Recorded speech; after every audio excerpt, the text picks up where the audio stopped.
A wise one proportioned his belief to the evidence. Good afternoon and welcome to CED Talks.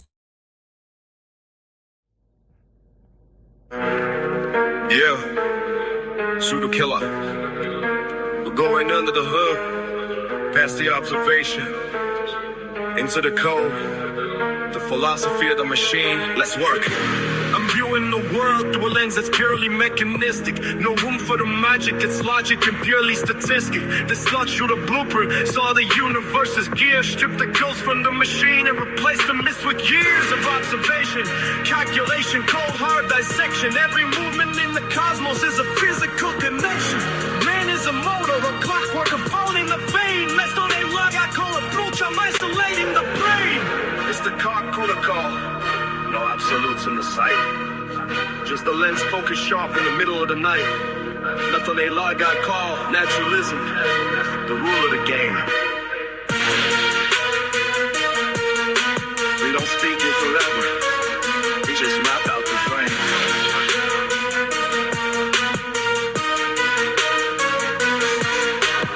I'm on the induction. Probability is king. Science ain't a prophet. It's a thinking thing. Now into David Hume, the skeptic with the wrecking ball, telling you that certainty is headed for the heavy fall. Just cause the sun rose today don't mean it's guaranteed. That's the problem of induction, that's the intellectual seed. So we build on readability, we don't claim the throne. We're just navigating reality with the data we've grown. Science stays humble, keep the absolute on the shelf. It's a system that's designed to keep correcting itself. The metric in the mix, yeah, he's calling us machines. Bearing tollback dropping systems defining the scene. Keep the whole out the how, keep the method in the lane. We ain't arguing the spirit, we're just measuring the lane. It's a specific epistemic bridge, the root of the view. If it can't be measured, it's a different interview.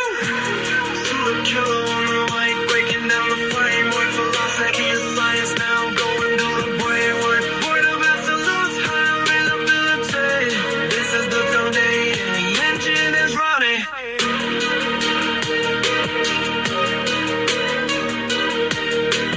CED Talks Season 2.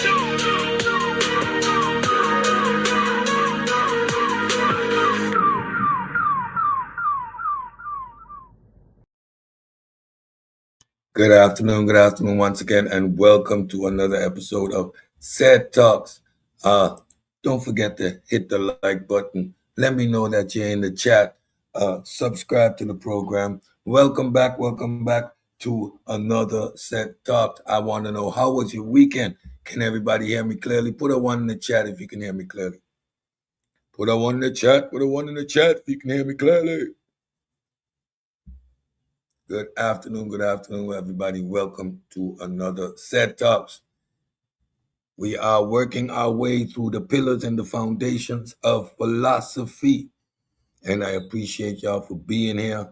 And this is putting down the hard work so we set up our epistemic and our empirical understanding as we move forward, eliminating some of the arguments that we hear in the community just because of the poor reasoning. This is why scientific literacy is essential for our growth and understanding in the community. So let's do a quick recap. We went all through what is science, established that science is pretty much methodological naturalism, the foundation which establishes the rules and how this game is going to be played, the constraints.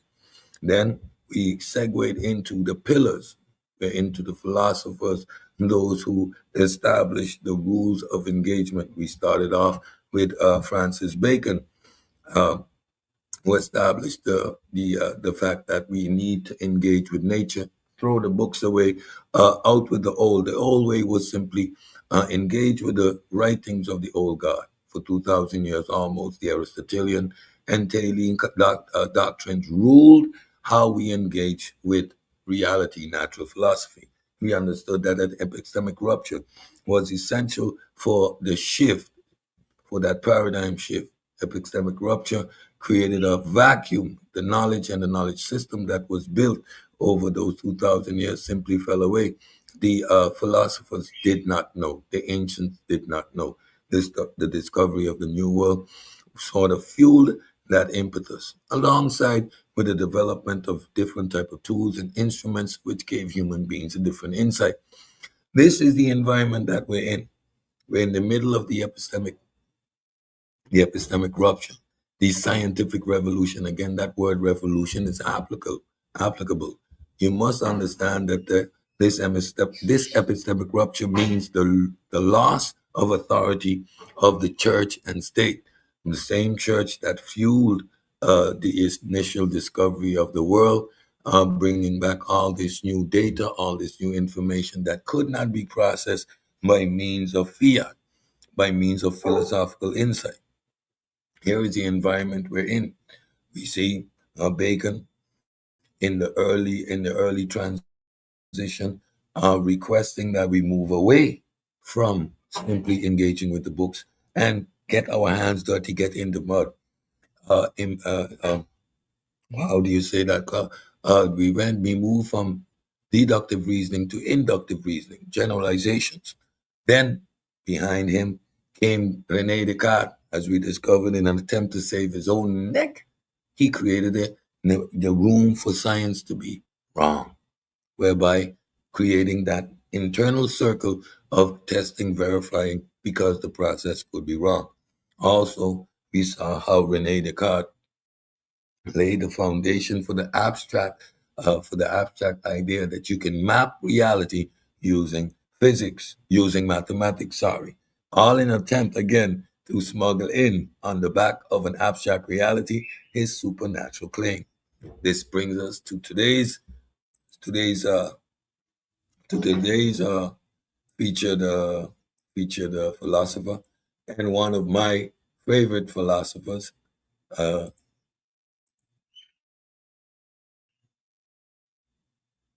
David Hume. There you go, David Hume. Let me give you a little backstory about David Hume before we continue with the fun facts and presenting the man of the day. Now let's start with that. Welcome to CED Talks, where we don't just share ideas. We examine the foundation of how we come to know anything at all.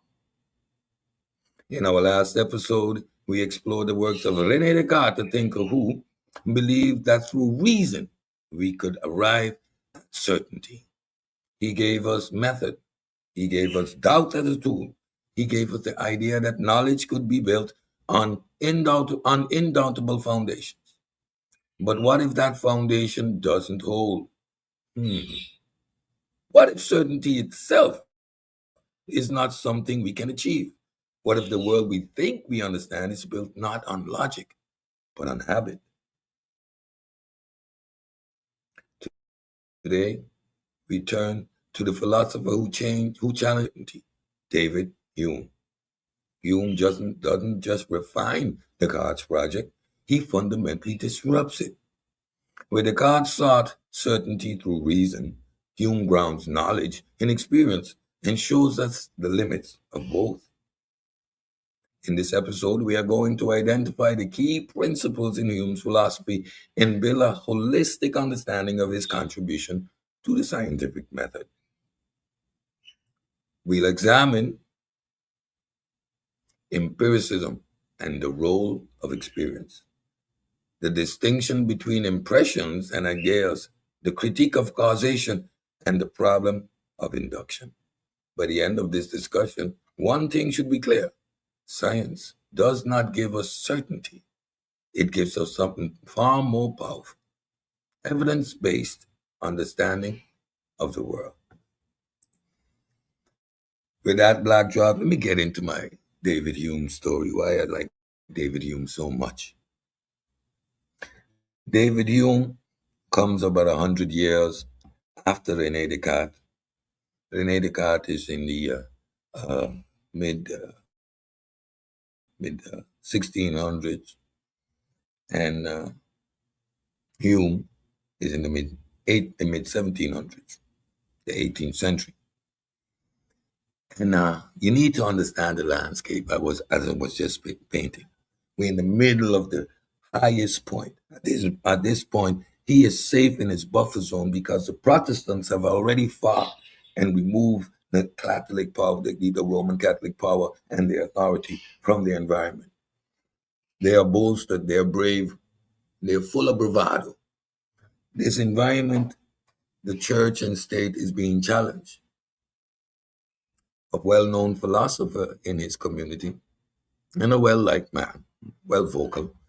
And he, of course, we know we are going to examine his 2 points. If there's no evidence, your claim is unsubstantiated. If there's no facts to the claim, burn it. We are going to examine these two philosophical foundations of science as we continue to delve in. But this was the man. He was a pragmatist. He was a pragmatist, and well known in his community. One day, walking in Edinburgh, quite quite chubby individual, and he fell and slipped. It's wet environment. Fell and slipped in some mud. He couldn't get up, and he was looking for some help. One lady passed, and of course, the opportune moment, when these great atheists and these great, at that point, he wasn't calling atheists, but these great philosophers, who don't have the same beliefs, etc. He asked her for some help, and she looked at him kind of tongue in cheek, and she said, "Well, you need to recite the Lord's Prayer and the Apostles' Creed." Now, like most of y'all think in this community, these staunch atheists, these rah atheists, he would have done, what do you think he did? He complied. He recited the prayer and the Apostles' Creed, and the lady helped him. When he talked about it, he said with a smile, she accomplished her very mission. She saved my life, which saved my soul, and without compromising her integrity. That's a pragmatist. That's a cultural Christian, like we say. And that's the type of individual that this man was. On the other side, he was feared by the state. His books, the same books taught in university today, were banned by the papacy. It was forbidden to read Hume's work because Hume ground people in reality. And that's why Hume is my favorite, one of my favorite. This man wasn't afraid to stick it to the establishment. He wasn't afraid to call out Descartes' nonsense. Right? That's what makes Hume such a pillar in the world of philosophy. Fun fact: Immanuel Kant famously stated that Hume awoke him from his dogmatic slumber, leading a major shift in modern philosophy. So that's why Hume, although a philosopher, is the science person of the day. David Hume, Scottish philosopher and central figure in empiricism, skepticism, whose work reshaped our understanding of knowledge, causation, and scientific reasoning. Ladies and gentlemen, I present to you David Hume, one of my favorite philosophers and a man whose philosophy I live by, the father of methodological naturalism. All right. I'm going to get into the presentation in a bit. Let me just shout out who's in the chat here for a second. Black Sun 403. Hello, how you doing? I see you in the chat. Thank you for being here. There we go. Free-minded me. Two dogs. Four cats. My kind of people. CFO is up in this building. I appreciate it, my brother. Yo. You see what we're doing? We're doing it. We're doing this thing. We're doing this thing. Again, thumb up the show. Thumb up the show. Share the show. Share the show. Tell a friend to tell a friend. We're doing this. We're doing this. We're working our way through this series on philosophy. Thank you. I appreciate everybody for being here, for sticking with CED Talks, a new program on the Pseudo Killers platform. Thank again the God Killer and Kickdo Kent for making the space available where I could do what I think I do best. And without further ado, I must go ahead and share my screen so we can get into this presentation and get into David Hume. Got your screen, there you go.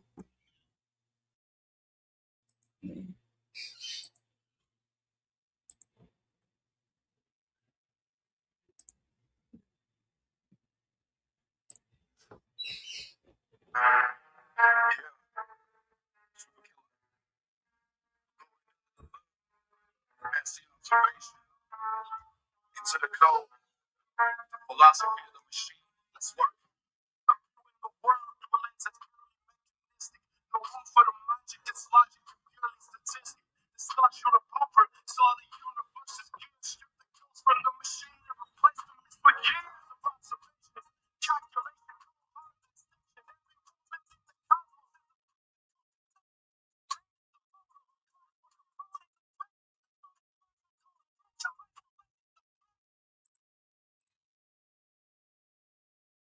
An inquiry concerning human understanding. All the objects of human reasoning or inquiry may naturally be divided into two kinds, to wit, relations of ideas and matters of fact. Of the first kind are the sciences of geometry, algebra, and arithmetic, which are discoverable by means of mere operation of thought. Matter of fact, which are the second object of human reason, are not ascertained in the same manner, nor is our evidence of their truth, however great, of a like nature with a forgiving, with the forgiving. If we take in our hand a volume of divinity or some metaphysics, for instance, let us ask, does it contain any abstract reasoning concerning quantity or number? No. Does it contain any experimental reasoning concerning matter of fact or existence? No. Commit it then to the flame, for it can contain nothing but sophistry and illusion. Philosophical Essays Concerning Human Understanding by David Hume. From rationalism to empiricism, Descartes' knowledge begins with reason. Certainty is the goal. Deduction is the method. He needed to establish by all means of certainty the supernatural agent he determined to be God. Hume, knowledge begins with experience. Certainty is unattainable. Observation is primary. Knowledge begins with experience. So if you do not have new experience, all you have is information. You need experience for it to be knowledge. Certainty is unattainable. We've heard it before and time again. It'll come back during this presentation. We call it true justified belief. We use the brakes in our cars because we have confidence that they are going to work. We know the possibility exists that they might fail, but we operate within the realm of true justified beliefs. That's a different. You do not have certainty. Observation is primary. There must be a there. These are the things you've heard me say throughout the years, often on. This is the foundation. Hume doesn't refine Descartes' system, he challenges its very possibility. You are making metaphysical assertions by means of reasoning. We have no quantitative, qualitative evidence for it. We cannot mathematically nor based on geometry deduce it. Hume's foundational claim: all knowledge comes from experience. Impressions, direct sensory experience, ideas, copies of these expressions.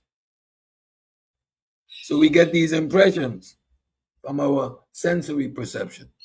And based on the repeated nature of these sensory perceptions, we create ideas. The idea that the sun will come out tomorrow. Bet your bottom dollar that tomorrow there'll be sun. If a concept cannot be traced back to experience, Hume questions whether it has meaning at all. This is devastating for metaphysics, theology, claims about the supernatural. Do you see now why this man is my hero?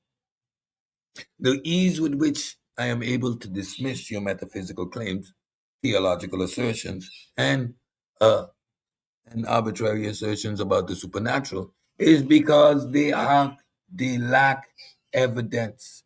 There is nothing to substantiate them.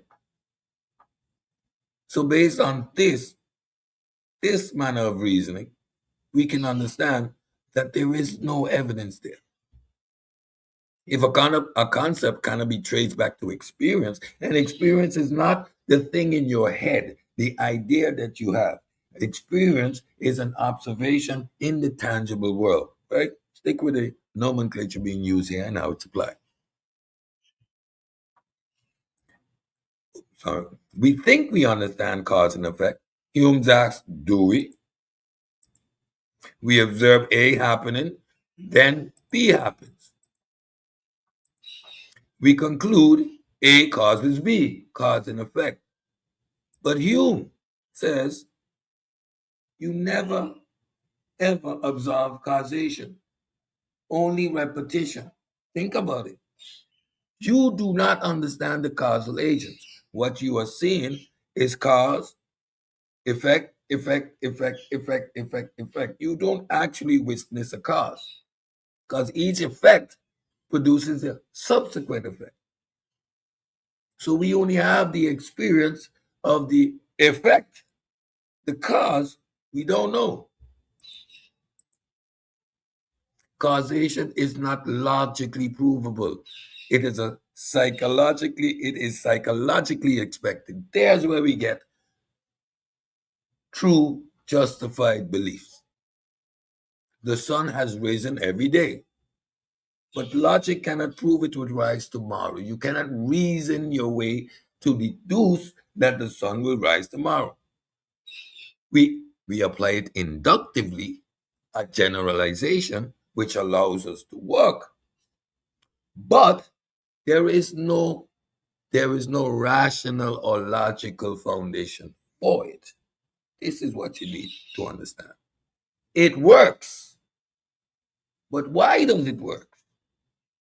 It works because of perception, because of impression, not because we can logically reason our way to it.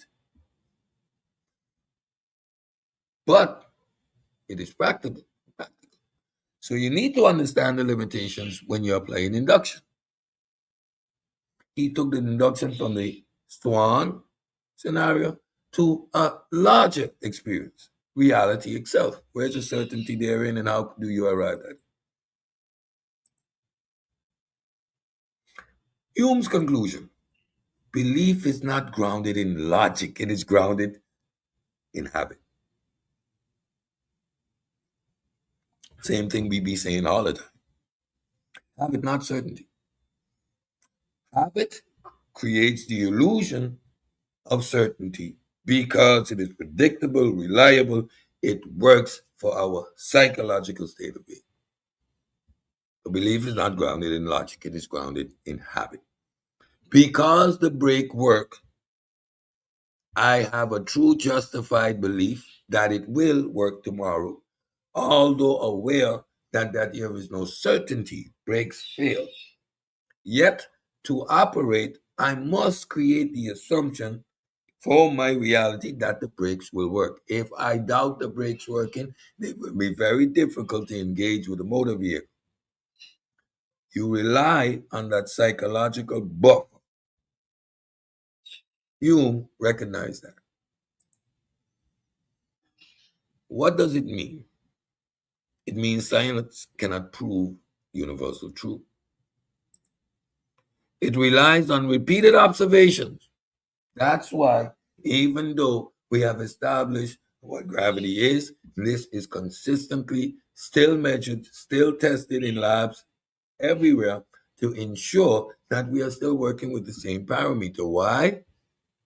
Because we do not have certainty. It builds predictive models, not certainties. These models, these predictive models, are based on induction. So you have to understand the limitation there. That's why the terminology that you see in scientific material. The certainty which the conscious community looks for and do not find, or the fact that science is going to change its position, develop new technology, give you further insight, which may change the entire outlook of a previous position, you think that is failing. You think that is something wrong. But that is exactly the power of understanding your subjective interaction with reality. This tool helps limit that subjectivity by creating these constrictions. Science works not because it is certain, but because it is reliable. Science works not because it is certain, but because it is reliable. Hume, he forces science to accept no ultimate proof, no absolute certainty, only evidence based confidence. That creates the type of thinking that you see from an individual like myself. The filter is there based on putting these constraints within the paradigm with which I operate. This allows me to not need to entertain any unsubstantiated, unsupported, or arbitrary claims. Any assertion you make about the supernatural is by definition a fairy tale, make believe, and is not evidence based. I don't care what book it is in, burn it. Hume doesn't destroy science, he makes it honest. And you're going to see in the development of this theory why this was so fundamentally going into the era of pseudoscience. Mind you, all these pillars are being established. We still go through a generation of pseudoscience. Think about it. It's a tool used by humans, valuable humans. That's why constraints are placed. That's why understanding your engagement with reality is paramount. That's what scientific literacy provides. Before Hume, science seeks certainty. After Hume, science accepts probability and revision. So you see where René Descartes created the possibility to be wrong, Hume says we can only operate within probability, and because of that probabilistic nature, which make induction valuable, there must be the process of consistent revision to ascertain and stay within that range of probability, stay within the range of a predictable model. Because you cannot have certainty. Again, constraints on how science operates. It keeps science humble. Hume exposes the limits of logic alone, the danger of assuming causation, the illusion of certainty. That illusion that Rene Descartes needed of certainty, because he firmly asserted God's existence within the paradigm of his logical framework, which was necessary because these natural philosophers, their job was to reinforce the state's position, reinforce the status quo. And by engaging with all this new data, serendipity, you could not remain within that old paradigm any longer. The discovery of the New World and the expansion by the papacy created the environment for its own undermining. Every time someone claims absolute proof about reality, they are stepping outside the bounds Hume's established. And that's you hear it. Pseudoscience, metaphysical claims, and the misuse of logic. Pseudoscience is ran rampant. It is making its resurgence. We are getting a lot of race-based pseudoscientific claims being brought to the forefront by different individuals in our community. everybody is a blackity blackity black by means of what type of pseudoscientific assertions, the misuse and misappropriation of science is pseudoscience. The metaphysical claims run rampant and run wild in this community, from the Hebrew Israelite to the NOI and whoever else. And we've seen a demonstration of the misuse of logic throughout this entire series. Within the community, Reggie, Chef, Brass, Tupies, and the Truest are the examples of the misappropriation of logic. The logical fallacies are a bomb. There are several of them that are reoccurring: equivocation fallacy, etc. Straw manning is another one. Presentism, scientism. These are all the misuse of logic in engaging in a conversation, grounded in the principles of Hume, in the principles of methodological naturalism, in the principles of the fork. You can see right through the rhetoric. Easy. So impressions, original perception, heat, red berries, you see color. These are the perceptions. The perceptions produce ideas. Thinking of heat, red. You see how these create concepts? So it is the impressions that produce ideas. Most forceful and living impressions, sensations and feelings, external senses, internal passion and emotion. On the other side, they create the perceptions, the ideas, which are copies of impressions, less forceful and faint impressions, thinking and reasoning, faint copies of impressions, used in memories and imagination.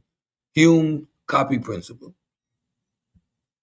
You see how ideas are created by our impressions, not necessarily underpinned by logic, reason, or actuality.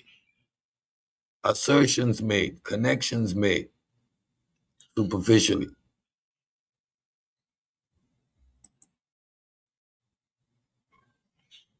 If Hume showed that certainty is impossible and experience is all we have, the question then becomes, how is knowledge possible at all?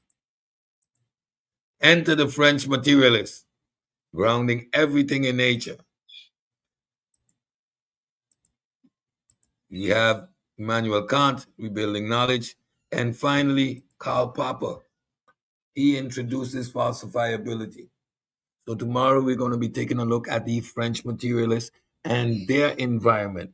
You're going to see a completely opposite side of what is taking place on the Scottish Isles, where Hume has the freedom and the liberty to engage and challenge the status quo. The big middle finger, whereby his material is banned by the papacy.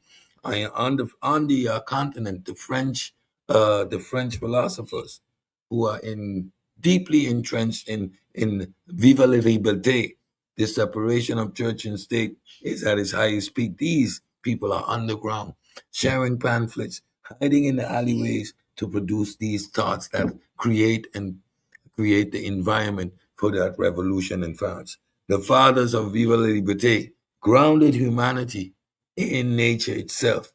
They finally eliminated the ghost in the machine. The death of dualism was orchestrated by French philosophers. Tomorrow we are going to engage in what these French philosophers, these French materialists, brought to methodological naturalism, the rules that govern modern science as we know it today. And then we're going to conclude with Immanuel Kant and Karl Popper. We are going to see that most of the information prior to 1950 can be discarded because it's not falsifiable. It does not adhere to the full scientific method. So science is an ever evolving and ever developing tool that helps us understand the natural world. Built in to its foundation is the self-correcting mechanism that you see introduced by René Descartes and underscored by Hume, which makes science reliable. And that is what it needs to be, reliable. With that, ladies and gentlemen, that ends the presentation for the day. We talked about one of the greatest philosophers, David Hume. Hume is the GOAT. You're right. You're right. You're right. I'm gonna open up the chat, like I'm gonna drop the link like we always do, uh, for your understanding, your comments, and let's talk about it.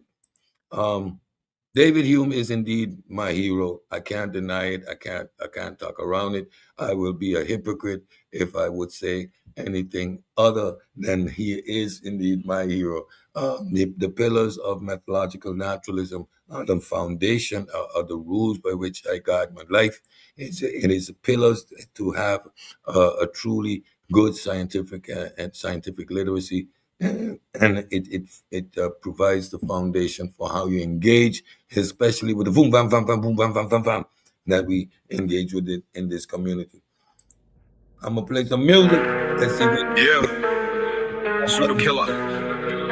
We're going under the hood, past the observation, into the code, the philosophy of the machine. Let's work. I'm viewing the world through a lens that's purely mechanistic. No room for the magic, it's logic and purely statistic. Sunchild, welcome, welcome, welcome to the CED Talks. What's up, my good brother? Let's hear it. Let's have it. Hey, Provide what's us up, with your sir? insight and your observations. Okay, can you hear me? Hello? Yes, sir. Yes, Can you hear sir. me? Yes, sir. Okay, Yes, yes, sir. I sir. can hear you. I can hear you. You got the floor. Thank you. Yeah, I was listening to someone recently who spoke about the Europeans, right? How the change of their religious, let's say, fidelity to Christianity. What they said was that it was partly due to their relationship with the Native Americans or the indigenous people. And the people that when they spoke to them about their ideas of what they thought of the white man's God and so on, that it was really influential in what's considered their age of enlightenment. I was wondering, have you heard that before? And what do you think of that argument that indigenous populations' view of Christianity helped to shape the age of enlightenment, their deism and so on that came out of that? What do you think of that argument? Yeah, there is some significant work done. The Dawn of Everything. A big yellow book. I forget the names of the authors right now, and they go through the whole history of human development, and they talk about the engagements, the philosophical engagements between the Europeans and the Native Americans. There's documents. And then, of course, when you bring up stuff like that, it goes into the archive because we will do a series or an episode about that. Um, the way they structured their societies, the philosophical insights that were back and forth. There's many a story written by European philosophers. I think French and Spanish. I'm not sure, but I think French, who are documenting the philosophical depth of the Native Americans. So yes, you're absolutely right. I don't know how much of an impact it played on the formation and the infrastructure of the religion itself, but I know for a fact that they gave some deep philosophical insights into how their cultures operated, and the contrast was being made at the time of their high level of societal structures. The Yeah, dawn of I everything, think, you see, there yeah, on the yeah. screen. No, I don't see anything on the screen right now. Oh, The Dawn of The Everything by dawn of David everything by David Graeber. Graeber, and Okay. yeah, Okay. Yeah, I think a closer look at the indigenous beliefs in the powers of nature and so on are more perhaps aligned with the perhaps the Age of Enlightenment, the deistic ideas that come out of it. And I find that very interesting. I will look into that book. I thank you for sharing that, The Dawn of Everything. Another question. Well, I don't want to change the subject of your discussion, so I'll just leave it there.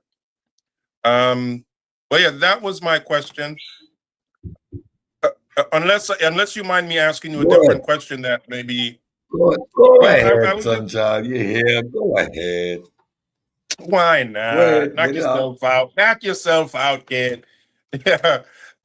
Yeah, so I was on with Brother Ankh, and I mentioned a source with regards to science in Africa, a source from the African Archaeology Review, Science, Not Black Magic. I was wondering if you saw that source and what your thoughts of it. It was regarding glass production and metallurgy in Africa. And the argument is that they did use the scientific method, even though it wasn't written down. It was understood to be to follow the scientific method. So that word there, scientific method, is tricky, right? And that's why using particular vocabulary creates conflation. The scientific method are the tools and the steps that you use. And those tools and steps have been with humans since the dawn of time, right? We use our reasoning, our logic. These are the tools we use to engage with reality, right? So we've always been trial and error, observations. These are standard things that humans simply do, right? That's not new, number one. And number two, it doesn't necessarily mean that it's scientific in the sense of the objective of science. You could be doing an observation, right? Like multiply. That's a very scientific process. Why? You need consistency. You need to accurately document what you're seeing, right? You need to have a certain protocol to get reliable information. However, multiplier represents a calendar, and a calendar is a instrument. It's a watch. It is not science. You're not trying to understand the combustion or the redshift or the elements that these stars are made of. It's not astronomy in the same sense. But the process that they engaged in was quote unquote scientific. You get the distinction? Yeah, and I think the article is saying just that if you take their production of glass and metallurgy and follow the modern scientific method, that these steps are there, even though they are not written down. But if you follow the idea of and they have demonstrations of the steps in the scientific method, So and that all these steps were there in that production. So now we're gonna go through the exercise of cleaning up the vocabulary, right? So they were doing they were doing a systematic engagement with whatever production they were doing. That systematic engagement, right? It wasn't ad hoc. It was reproducible, right? So when it is reproducible to a high grade and they are applying themselves systematically to get a consistent end product, is why they say it's scientific.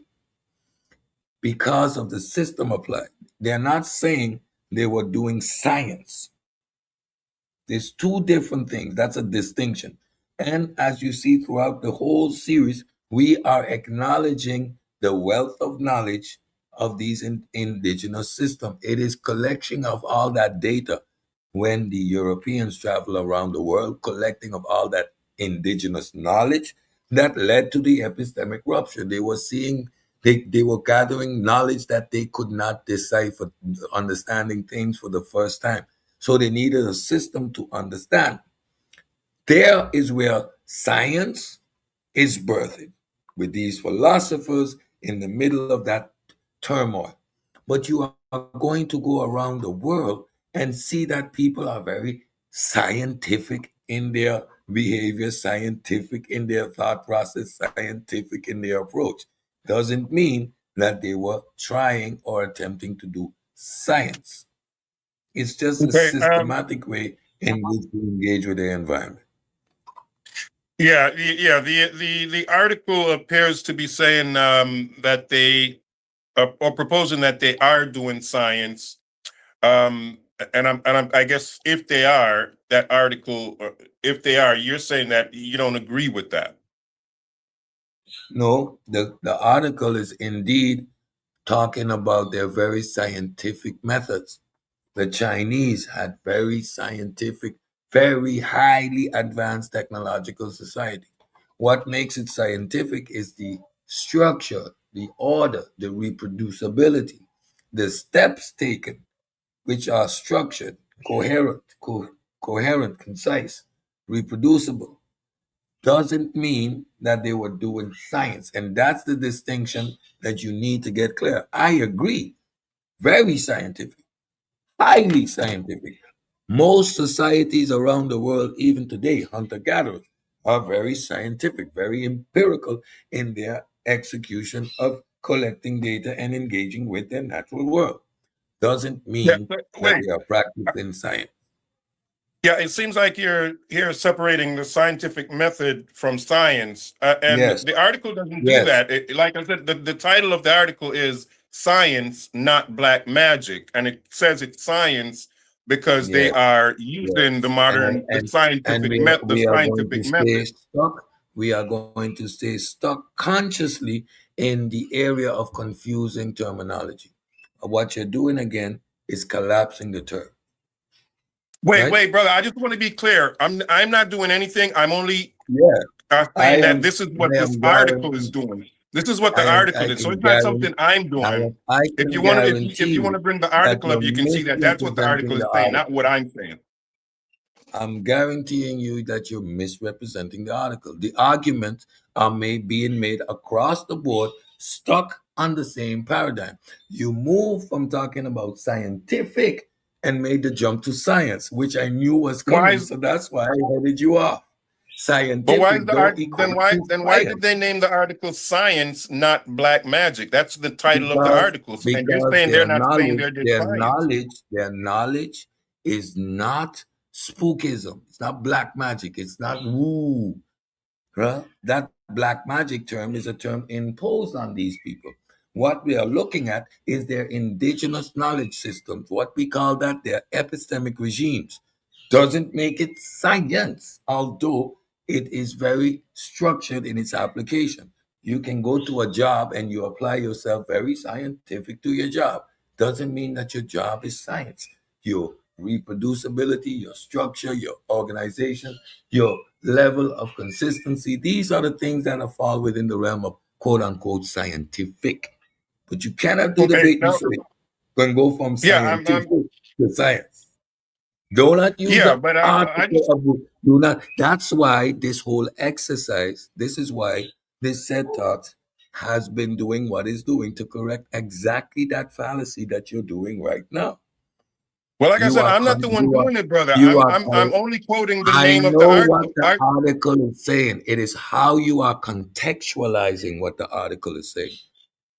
I'm You not how am I misappropriating the word. contextualizing if I'm only naming the title is Science, Not Black Okay, Magic? How is that okay. So I contextualizing? understand. I understand exactly what it is. It's not a certain that nowhere that they are practicing science in the concept of modern science, right? They're not doing that. What they're talking about is their indigenous knowledge systems and their very systematic approach to gathering knowledge. So it's not woo, it's not witch doctor or whatever the title is.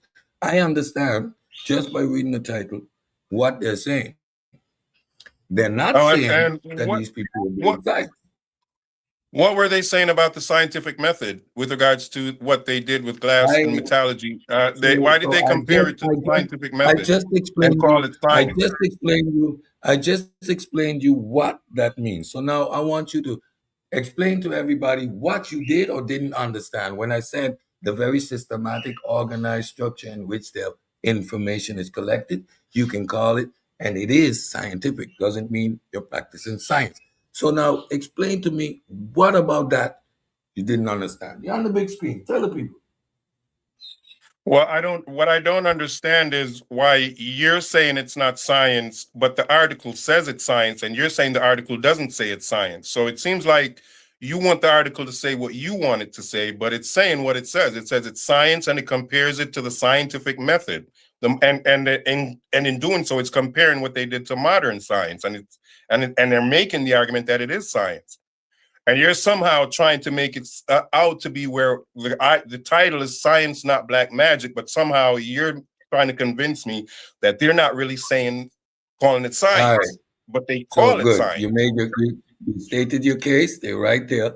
And this and now see, this is what you call, this is why we have the lab here. Because we have a perfect specimen right here, sunshine. Right? What we're looking at is that throughout this series, we have established the colloquial use of the term in its ultimate broad sense and what it's actually mean in its modern context. We are looking at an article, and by just the framing, we can understand the context in which these uses are being used, right? The title is saying it's not witchcraft, it's knowledge, science, knowledge. That's how that word is being used there. We understand that because my audience has been through the discipline of understanding where these fallacious claims are being made. You sound like Reggie now, right? And the rest of the pseudos. Anyway, then subsequently in the article, it's talking about being scientific. Now, if you know that before the scientific revolution, or that indigenous cultures still engage in their traditional knowledge, which is not science, however, it is their knowledge, and then you use the word knowledge equal to science, which is the fifth meaning of the word, because there's 5 ways to use that word science. We understand when we're talking about science, we're talking about the first definition. Sunchild is up here clearly illustrating the fifth definition and then wants to do the bait and switch when it comes to scientific. Scientific doesn't equate to science. Scientific is a systematic process of acquiring data, gathering data. Science is what and how you process that data. Science is a philosophical approach. Now, if we're talking about these people and their indigenous practices, we know that there's a particular philosophical approach to it, which is tied to their cultural container, which automatically eliminates it from being science in the same context. So, yes, I can agree with everything that that article is stating because I can contextualize and understand the vocabulary that is being used. There is no emotion involved. There is no attempt to undermine traditional knowledge in traditional knowledge, cultural knowledge. However, the attempt to shoehorn modern concepts onto particular groups of people who never need it, don't use it, don't apply it, have no need for it, is unnecessary. When we say the scientific method of the Chinese and applying their traditional practice is very scientific, that doesn't mean that acupuncture is now a science. It means that it is applied very structured, very systematic. Doesn't mean it is Western science or science by means of methodological naturalism. That's why they practice the two alongside each other. It is their traditional knowledge that they maintain, but it is not science in the equal sense or equal measure. That's why they practice the two systems next to each other. What are you doing, Sabio? You got the flow. What's up with it, man?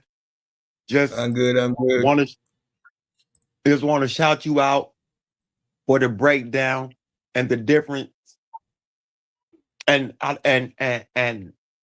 have a question for the people Go ahead.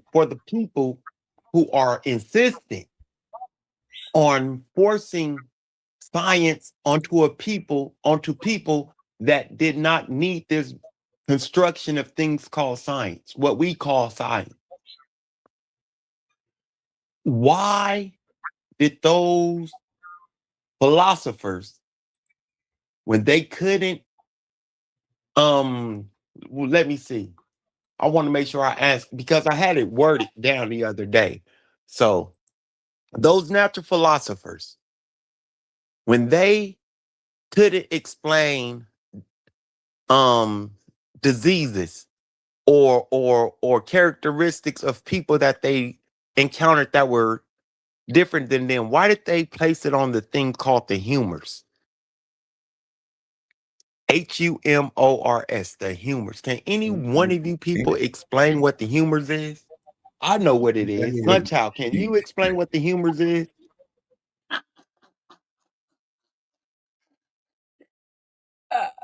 Hummus is one up there with ether. Go ahead, Sunchild. Do you know what humus is? Sunchild, do you know what humus is? Calling Sunchild. Do you know what humus is?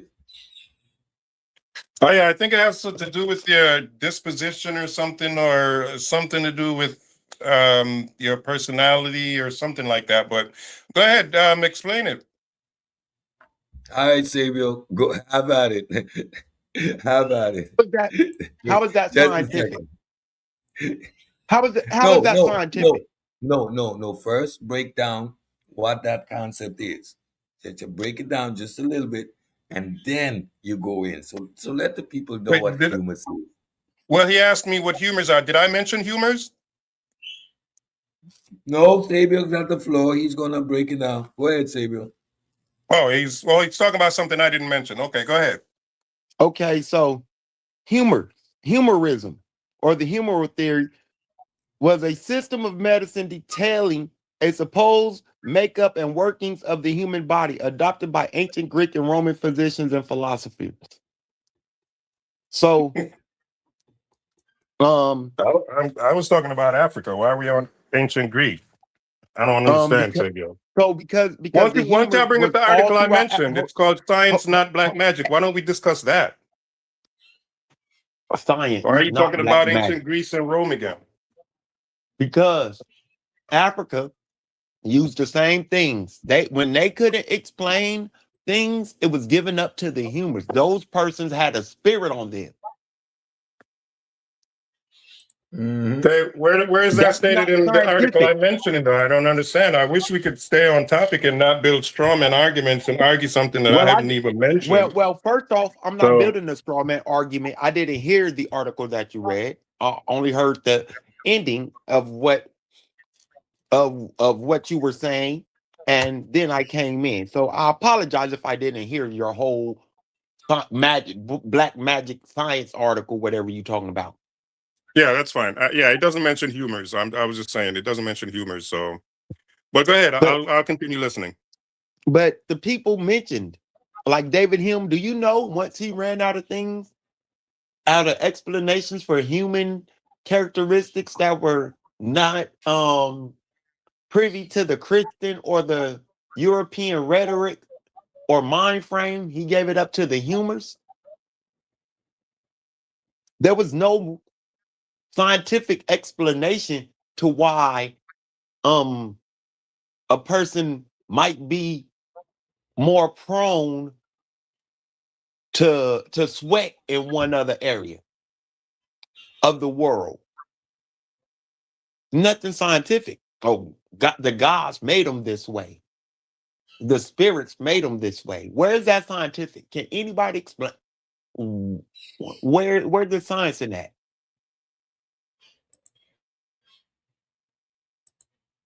I'm getting tired of this nonsensical argument, yo. And you're one of the elders in this conversation. So I'm gonna share my screen. You and Share Suntan. my screen. All right. This is the article. We have the abstract here, and I already foreshadowed what it was. Right? I already foreshadowed what it was. So now let's read it, because this is exactly what we're dealing. Ongoing research continues to show that ancient Africans had their own version of science, right? That were embedded in local context. This is what we call tech, traditional ecological knowledge. The apparent lack of writing systems in most of the continent, especially south of the Sahara, was used to undermine the continent's scientific achievements rather than regulate Africa, that rather than relegate Africa to a simple receiver of science and technology, ancient Africans should be celebrated for their successful improvisations and experimentations. Didn't I just alluded to this is exactly what we're talking about? So, Sunshine, I am now going to double down on my position.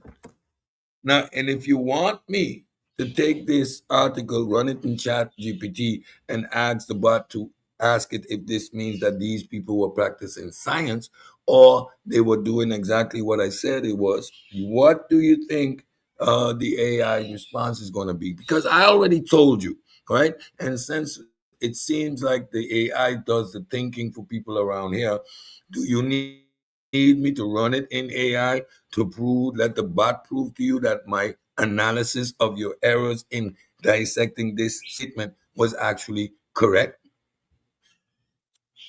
Sure, if you'd like to.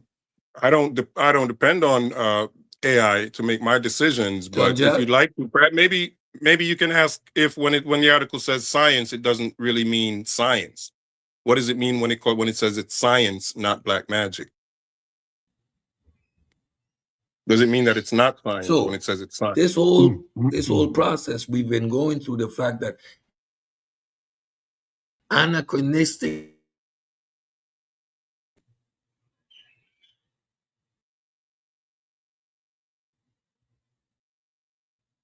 Can't hear you, Cedric. You're mute. Yeah, said your mic went out.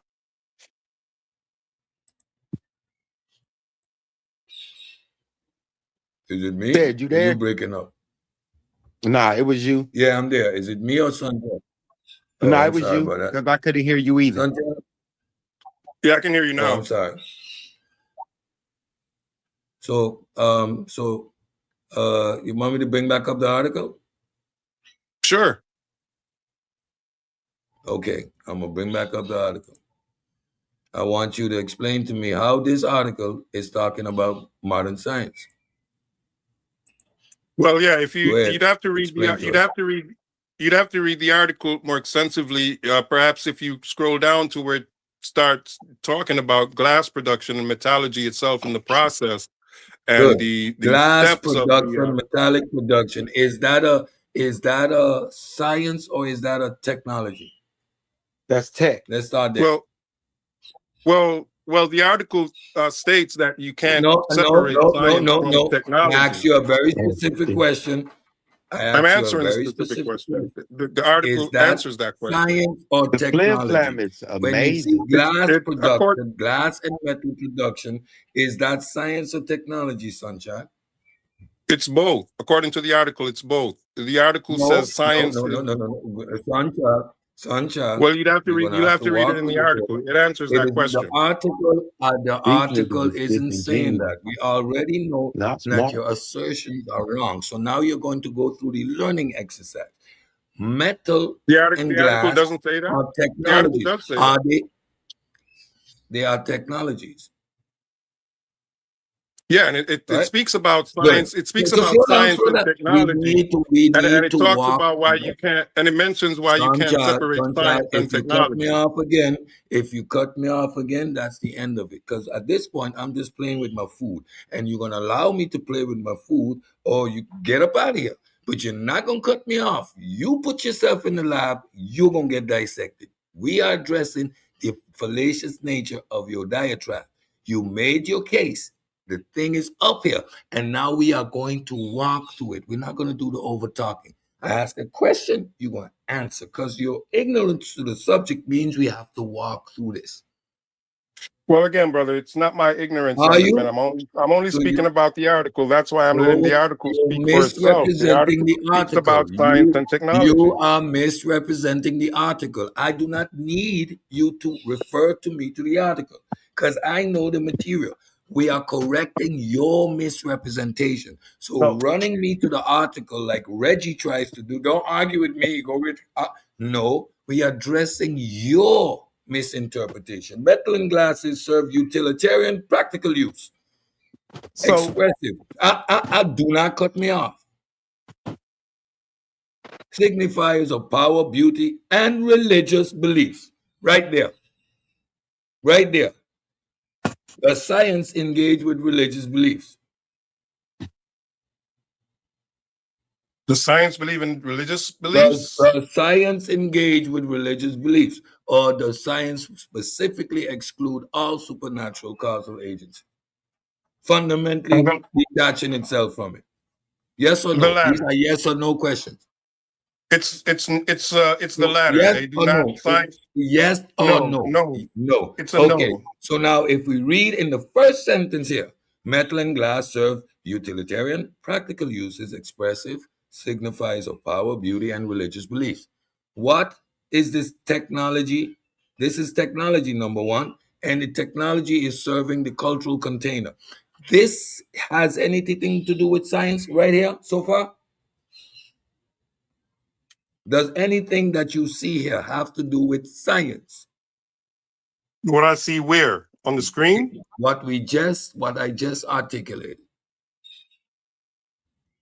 We're Well, talking like I about said, right here, right if here, you right here. continue. So right here, not like you said. You are responding to the question that you were asked. So glass and metal and glass serve utilitarian practical use, expressive, signifiers of power, beauty, and religious belief. Is anything here at this point science? Yes or no? What exactly are you reading? Where in the article are you? Because I can't see the screen. The first sentence. Metal and glass serve utilitarian, practical uses, expressive, signifies of power, beauty, and religious belief. Is that science? Uh, Metal served utilitarian, expressive, signifier of power, even medicinal functions in human history. It doesn't state whether it's science or So, not. so I'm asking you, based on your understanding of science, where would you put these particular tools created by and produced by humans? Tools, mind you. Well, they are Within a technology, the technology, technology. right? That's technology, Yeah, right? Good. We're there. yes, but the Now, technology, but the no, technology. no, no buts. Don't walk behind. Don't walk ahead of me. You are not walking ahead of me. You're staying right there. I know this is gonna be a painful process, but you're gonna stay right there. No, no, no. You ain't running out the door. You can't do that with me. Now let's go. These can be found in natural forms, native, right? So you can find Mhm. metal and glass in its native form, right? They are mostly made using complex transformative, what? What's that word there? Uh, Technologies. Yeah, if you continue Yeah, reading, if no, no, no, no, no, no, no, no. I'm going to continue reading. I am yeah, purposely going to slow walk you through this. I am going to yeah, ground you. You're in the yeah, lab now. So you just do don't not go too determine slow, tempo. brother. Don't Yeah, just don't it's go too extra slow because slow. it's gonna become tedious. I need to go as slow as your comprehension is. So now, But the we answer were is right right here, right? there So technologies, in right? that paragraph you're reading. The Technology. answer is No, no, right no, no, there. no. Yeah, we gonna get to the answer. So we're still talking Okay, about technologies, right? Up to here. This is all tech. right. It's all And he's tech, gonna right? start talk. He's gonna start putting it Yes or with no? science. Yes or no? Yes. It doesn't mention That's all. science yet, but a When few I sentences give down, you the flow, it's gonna mention science. when I give you the flow, sunchild, cut me off. What you're doing now is talking over me and it's creating confusion. Don't do it. Because I can take people through the exercise with you here or not, but don't cut me off again. I'm gonna give you the flow.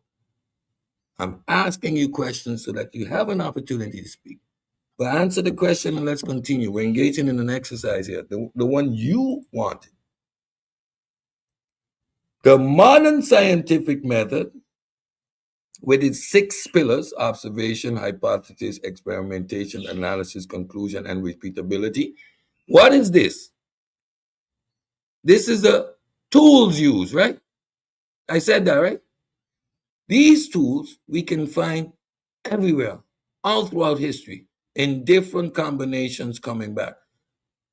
In the 20th century, products of thousands of years of Greek, Persian, and Islamic scholarship, and the scientific and technological discoveries, right, according to the terms, are now mostly understood from Western definitions. This is dealing with presentism and the fact that when we look back from a Eurocentric point of view, these technologies, the sophisticated level of their societies was undermined. It was discarded.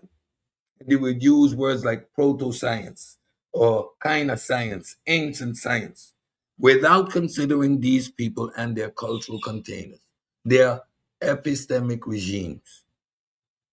Each epoch has its distinct epistemic regime. For example, the Oxford Learner Dictionary defines science as knowledge about the structure and behavior of the natural and physical world. Based on that fact, you can prove that you can prove by experiments and technology is defined as the scientific knowledge used in practical ways in the industry in designing new machines. Right? So we're saying, but wait a minute, these people had their technologies as well. How you say they're primitive? They had systematic application. How you say they're primitive? You can't use that. That's what the article is saying here. They're not equating nothing that they did to modern science. They are saying y'all are trying to undermine these people when we can see clearly very scientific process here. This is what we've been saying all the time. Don't call it magic or spookism or that. It is their cultural container. It is their knowledge system, and it produced technologies for these indigenous cultures. But you're hitting us with a bait and switch. You're equating it to modern science.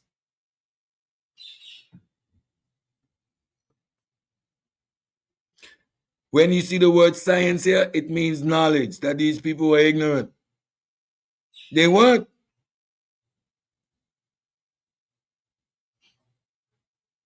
Science and technology do not have the same meaning everywhere. An attempt to force one's meaning as the true definition only silences the other people's meaning and impoverishes science everywhere. In the article, we highlight novel African metal and glassworking technologies that fit the mold of the building blocks used to develop the scientific method in the West. So everything I was saying, I demonstrated. Right? Hold on, did its own source body slam him? Of course it did. It His own source highlighted body every slammed point I him? made. Come It on, you highlighted stop every bringing point. sources that body slam yourself. Bro, I told him he was misinterpreting the data before he put it. This is sad. How can you bring a source that body slams you? You put yourself in a rear naked choke with your own source. How do you rear naked choke yourself on your own self out? Yes, Brandon. There's science and the technology. Your science, your knowledge, and your technology produces the tech that you see in each environment. Hunter-gatherers have tech. They need a science to produce that tech. They need to understand their environment, the ecological system. They have to have knowledge of their environment to produce the tech. Are they applying methodological naturalism, which is science, which is that universal tool? That's the question. This is the same nomenclature game being played. Science has 5 definitions. Science and technology. We talk about science and technology, and most of us are in the tech environment because we are doing applied sciences. We don't actually utilize or engage in science. We do applied science, and that's why we think that we see the tech and we equate tech to science. That's flawed reasoning. This whole exercise of the philosophers is to demonstrate that science is a way of thinking. a particular paradigm in which you engage with nature. And once you can't get that notion fixed, you're going to consistently make the same errors. Same one Sunchild made when he came up here. I told him what the error was he was going to make before we read the article. And the article does exactly what I said it would do.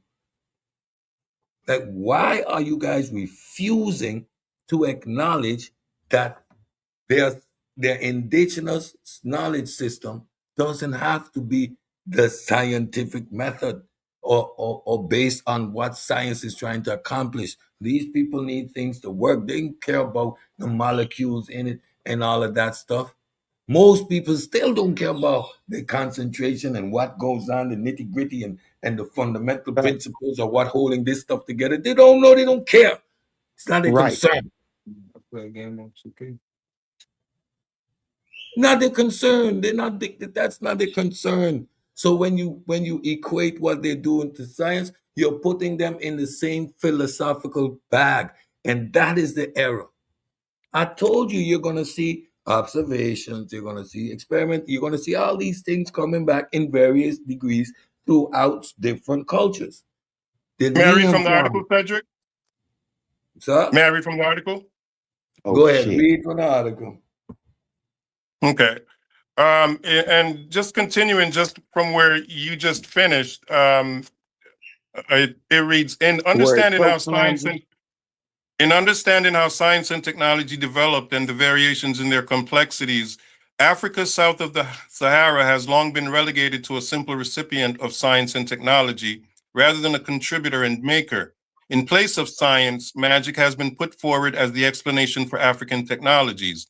Magic can be defined as the power of apparently influencing events using mysterious or supernatural forces. The view of Africa without science is partly due to racist and misinformed perceptions about the meaning of these terms and the attempt to universalize definitions and experiences from the global north, particularly as these unfolded during the Industrial Revolution.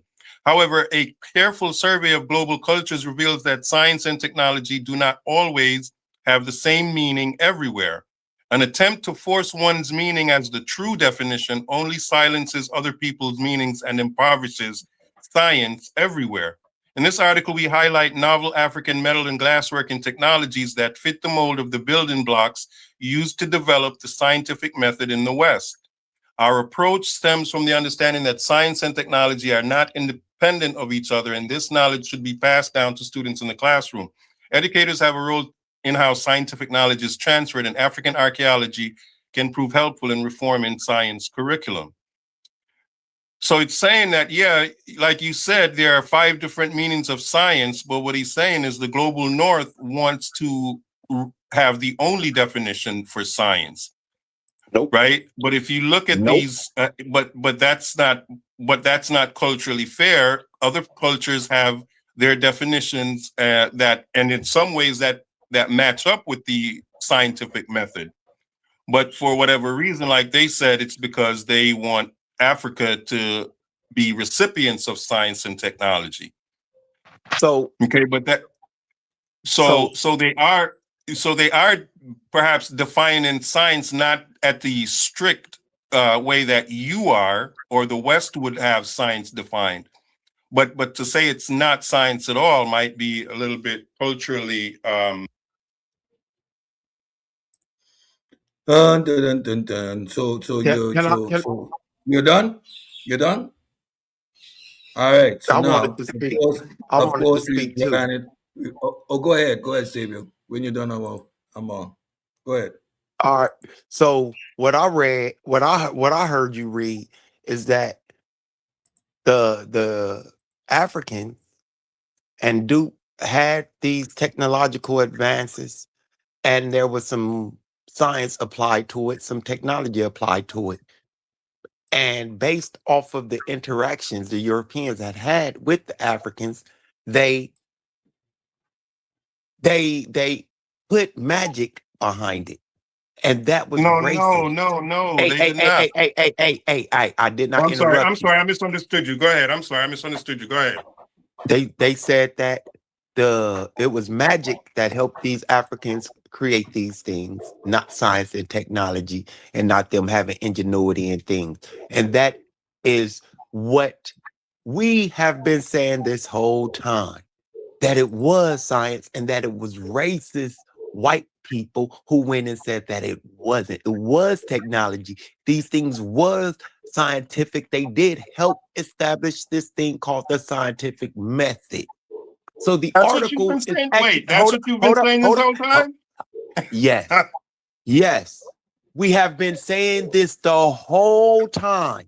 We have been saying that Africans had advances, they had their applied knowledge that helped them advance and live in the environments, survival.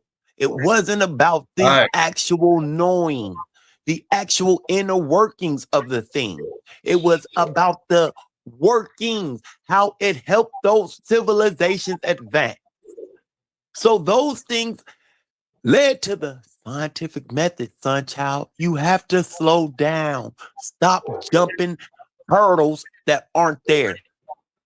All right, let me ask you guys a question. What step in the scientific method was not included in the African production of glass and metallurgy? Which step in the scientific method are you suggesting was not included? No more leading question. Let's go into the article, right? So put it and run it in the chat GPT, right? And I asked it, what is this article stating? Yeah, main thesis. The author argues that ancient African metal and glass production were genuine forms of scientific practice. Scientific practice, not mythical or primitive traditions.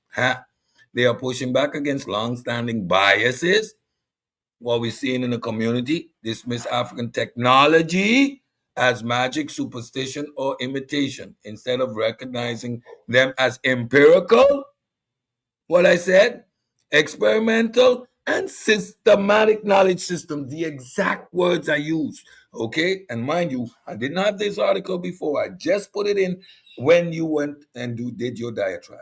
So this is just lifetime. African technologies were empirical and experimental. All right, that basically the scientific method in practice without formal written theory.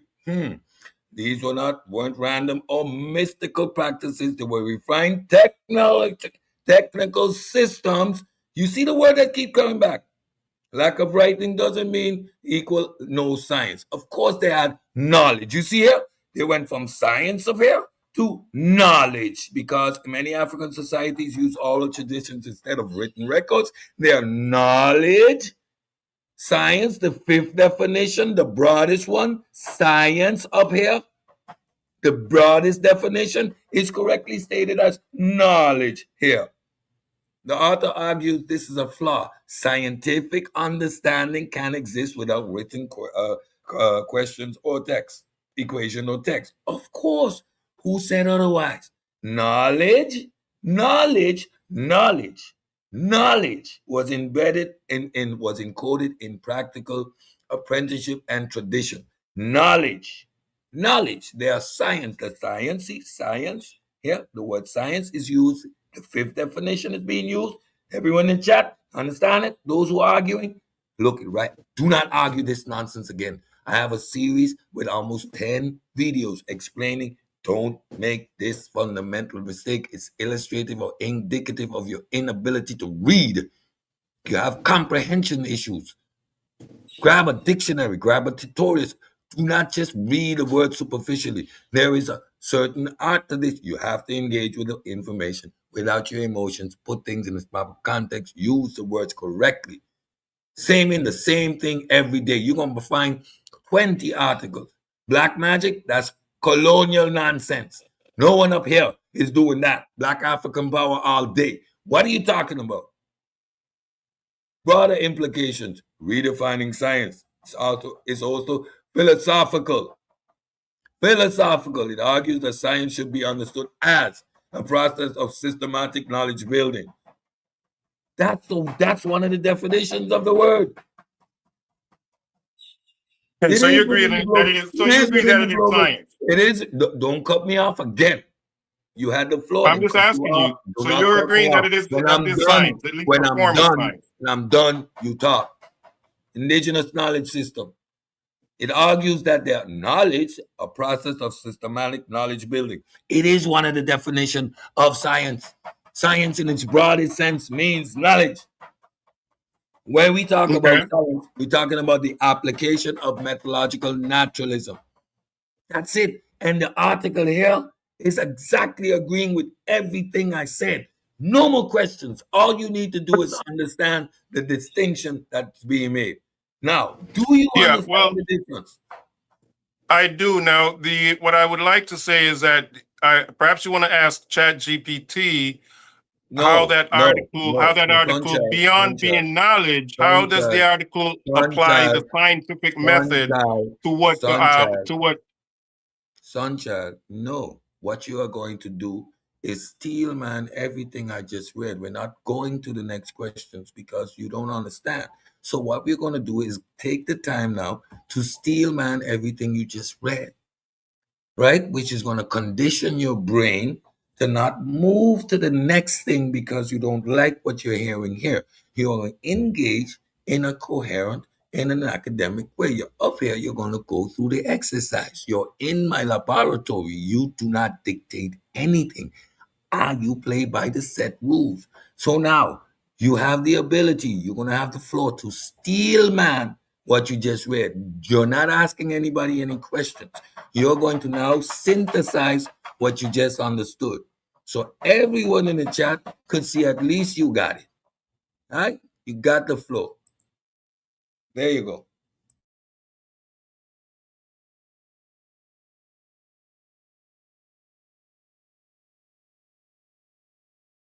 You're on the big stage, Sunchild. Perform.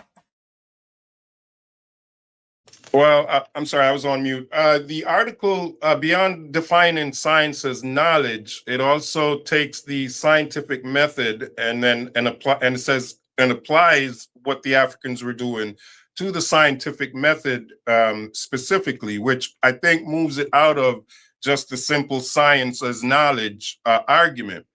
And I think that's the point of the article, is to show that it is science as we would consider science even today. Okay, so I think the bridge that you're trying to build between science as knowledge and science as the scientific method is addressed in that article, in that it mentions the aspects of the scientific method that were followed in their glass production and metallurgy. So I don't think the article is making that separation that you're making. Maybe ChatGPT is even making that, but in which case I think you would have to prompt ChatGPT.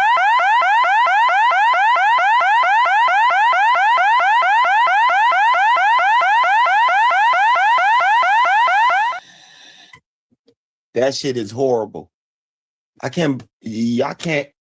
You can't be up here making that article say all that nonsense you just said. Yeah, you failed the exercise dramatically. That means your comprehension level is needing a real adjustment. The article simply went over your head.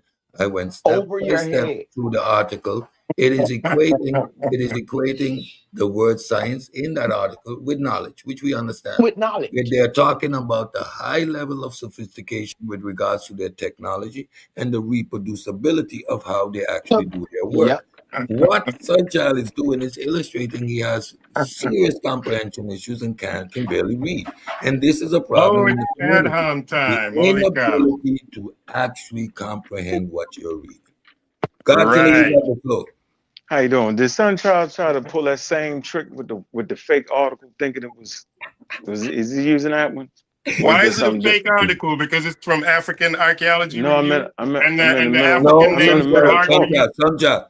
middle of talk. Sunchild, do not cut anybody off. One at a time. You're going to get the floor. Don't do that. It's a fake article because you misrepresent the article. I told you I read the article before. It's not saying that at all. Okay, you're making it up, bro. When a person say you can't read, we don't literally mean you can't pronounce the words. We're saying you're not comprehending. You read the article before I showed it to you? I said that on the show. I said I just didn't feel like going through it with you. because it's just too much at times. The audience get confused. They'll say, yeah, he got a good story. I don't feel like that all the time, bro. So I'm telling you that article, don't say what you think it's saying. Yo, that's why I asked you, what do you think it's saying? It's crucial. What do you think the article is trying to say? It's not saying it's African science or whatever you think. It's not saying that, bro. No matter how hard y'all try, yo. Huh? No, no. I'm gonna let you finish before I bring him back on the stage because he's gonna continuously talk over you. So go ahead, finish your what Yeah, you. so he was. I'm saying I didn't. If that's the article, I think he was trying to say said they had African science. Am I correct in that? Yeah, Or right? Yep. that's an article which is doing exactly what we're saying. The Europeans used to consider what they were doing magic and not putting things in its proper cultural context or their Yeah, epistemic regime, right? yeah. So now he's using this article to conflate again, do the bait and switch. All science is science. When you Uh-huh. can't do it, the article doesn't support it. It's talking about their high level of technology, their Yeah, high level of innovation. It's yeah. not talking about science in any form of the word. No, but he keep thinking that. Well, all he got to do is put his article in ChatGPT and ask the I question. just did it. I just did it. I Right. just did it in real time. So In real what's time. the problem? It is pseudoisms 101. KL, you got the floor.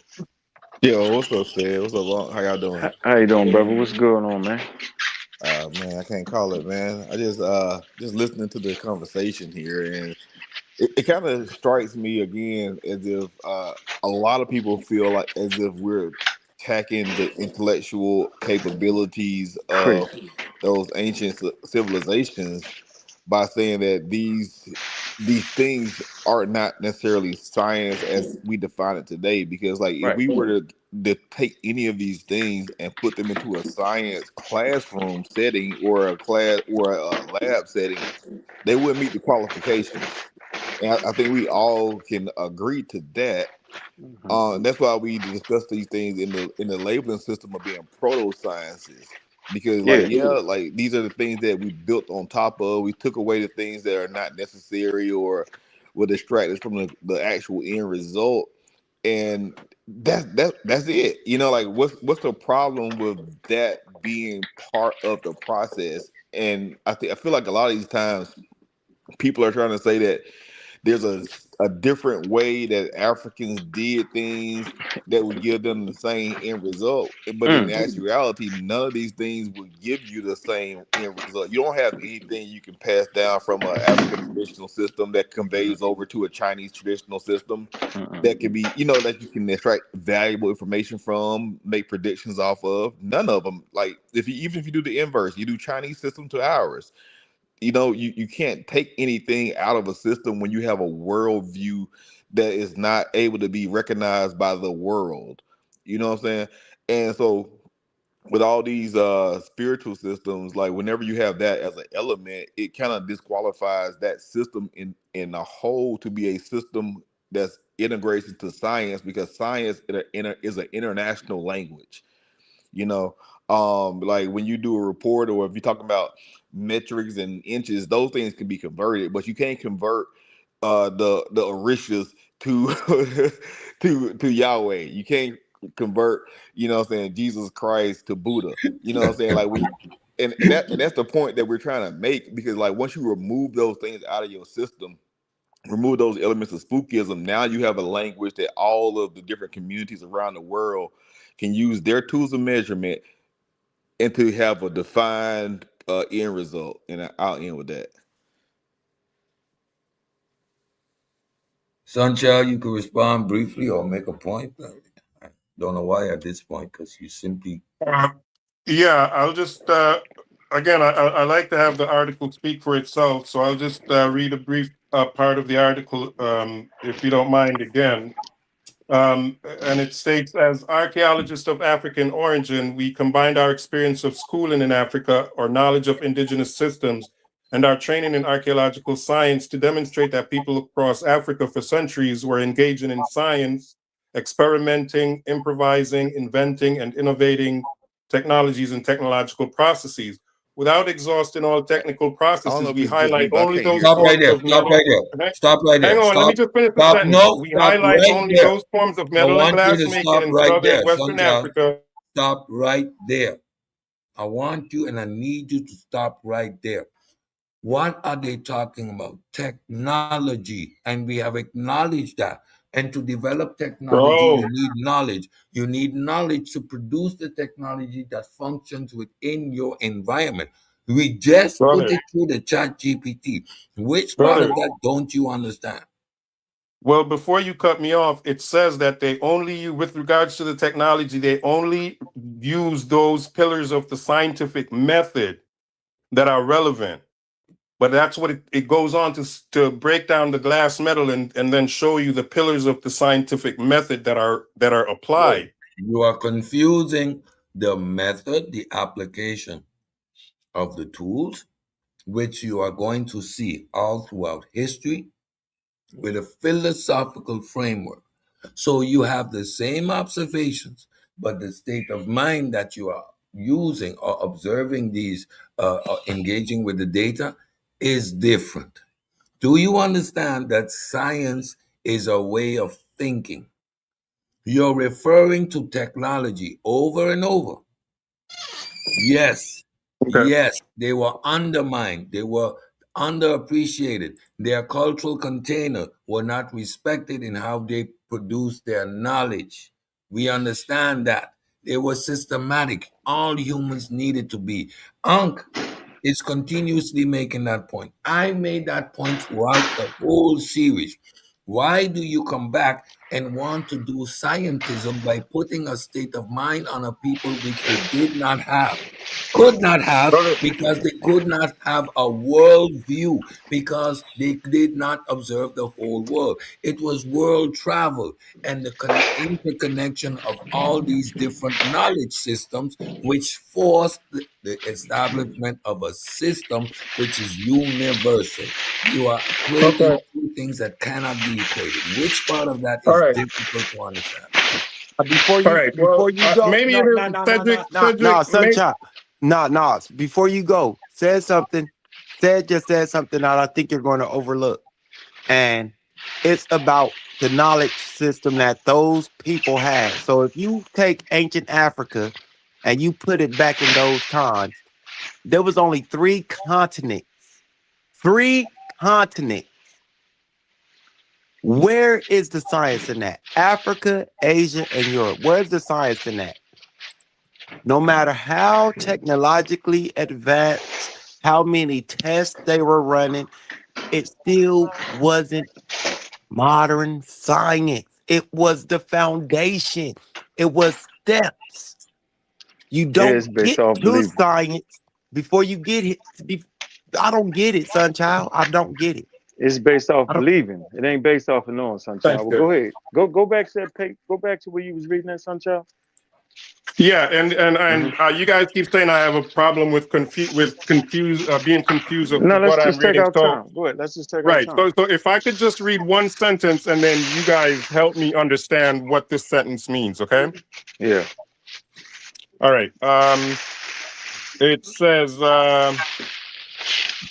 without exhausting all technical processes, we highlight only those forms of metal and glass making in southern and western Africa that speak to the pillars of the scientific method.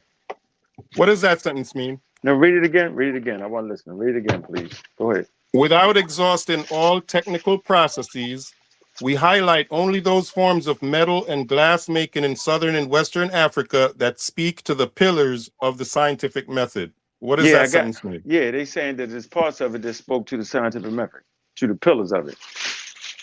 Yeah, Okay, that's and if fine. it speaks to the pillars of scientific method, it's still not science? No, the pillars. No, it's scientific thinking. Like I always said that they was definitely thinking. I mean, no, bro. How is it that we can Okay. take parts from different culture? We can take parts from different culture because culture added to the scientific method, different pieces of it, right? And they have aspects of it, right, that spoke to the scientific method. That's okay, bro.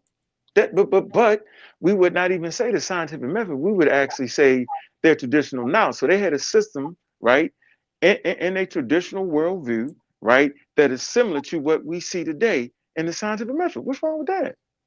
I think that's dope. Seriously, bro, like that's serious. I mean, I don't know why we got. What's the need to make it more than what the sentence said?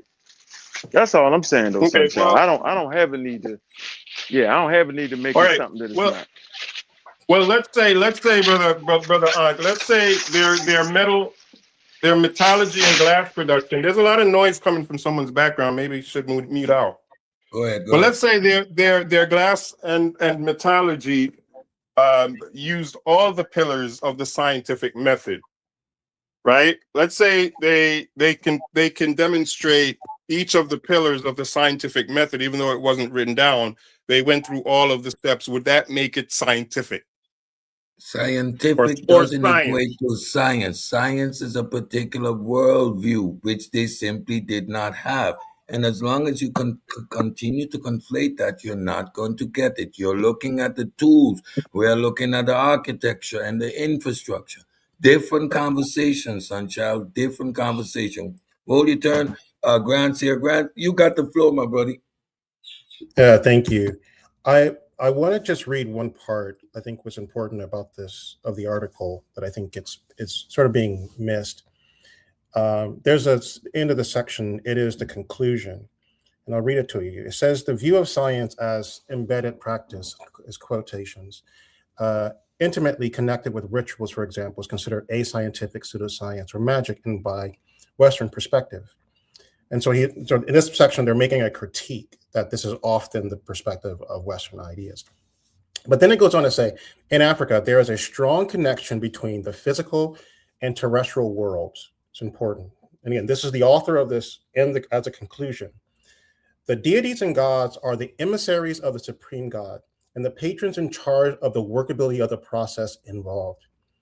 And then it goes on and says, in the LFA pantheon, for example, which is Olakan, which is the goddess of wealth, is considered the patron of the glass industry and is therefore consulted.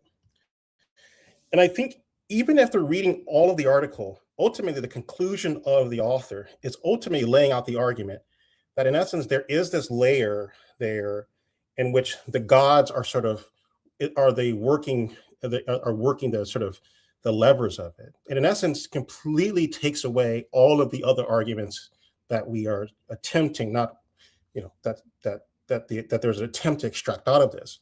So even the author itself are not making the supposed claim that we're making. And in essence, they're using a broad sense of science. And I'll go up a little bit further up in the conclusion section. And I think one of the things that's also important, that using the word science, and he used science in the quotes, which is the paragraph above in the conclusion. He says, to provide the labor force for the industries, learners had to be trained in Western style sciences, and that's in quotes, that equip them for skills that like operating Western style machinery. Now we can all agree that to work Western style machinery does not make you a scientist, yet he still refers to this as science, correct? Again, in quotes. In essence, he's using a broad sense of knowledge in this context. And so not understanding the difference between science as a broad umbrella of knowledge and how we work through the mechanisms of machines and other things we do on a day-to-day basis versus an idea of how science, or what we're using as sort of modern science. Those are two vastly different things. And so even once you read through this whole section here, you get down to the conclusion, which is the most important thing, correct? They're sort of distilling down exactly what they're referencing. And I think it's important that, yes, there's a lot of great information here. The point that he's making, at least from the conclusion, is that we should not look at it as magic, that ultimately there was a methodology. And although this methodology did include deities, and so in essence, that does not fit within our framework of science. And I think it's important that we take a step back and make sure that we're reading through all of it and make sure we're contextualizing in the right way.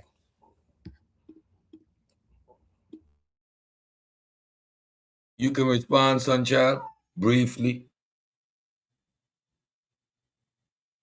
Sunchild? Can we agree that the author or the authors of that article, brother, that just spoke, that they would also say that even though they prayed, they were patron deities of glassmaking and so on, that through the scientific process that they're demonstrating, it did not include anything supernatural.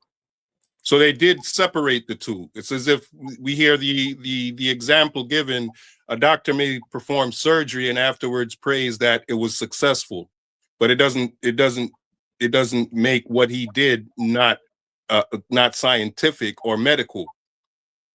So again, you're here conflating two concepts, and you're doing it on purpose at this point. Again, well, I was asking the other brother a question if he could answer it. I'm responding to you, Sunchild, and you. I'd like the other brother too. Sunchild, don't cut me off again. Last time. Go ahead. So now you're doing the exact same thing with Grant, myself, and Savior. It just illustrated. When we talk about science, we're talking about a particular frame of reference. Science is your foundation, how you acquire knowledge. If your knowledge system is acquired through the gods, right, then it's not science. You are focused on the technology here. Nowhere here it is talking about their system of acquiring knowledge. We are looking at the technology and saying, for a hard fact, you cannot produce technology without knowledge. You require a particular set of knowledge. That knowledge is acquired through your cultural container. That's the point Grant was trying to make. And you segue again right back into the utility, the tools, when we are having a conversation about systems, the mental framework that created and produced the scientific, to produce science. Science is a particular philosophical approach to reality. And when we articulate the fact that their gods are central in their development of their technology, we see right there they do not have the same philosophical framework.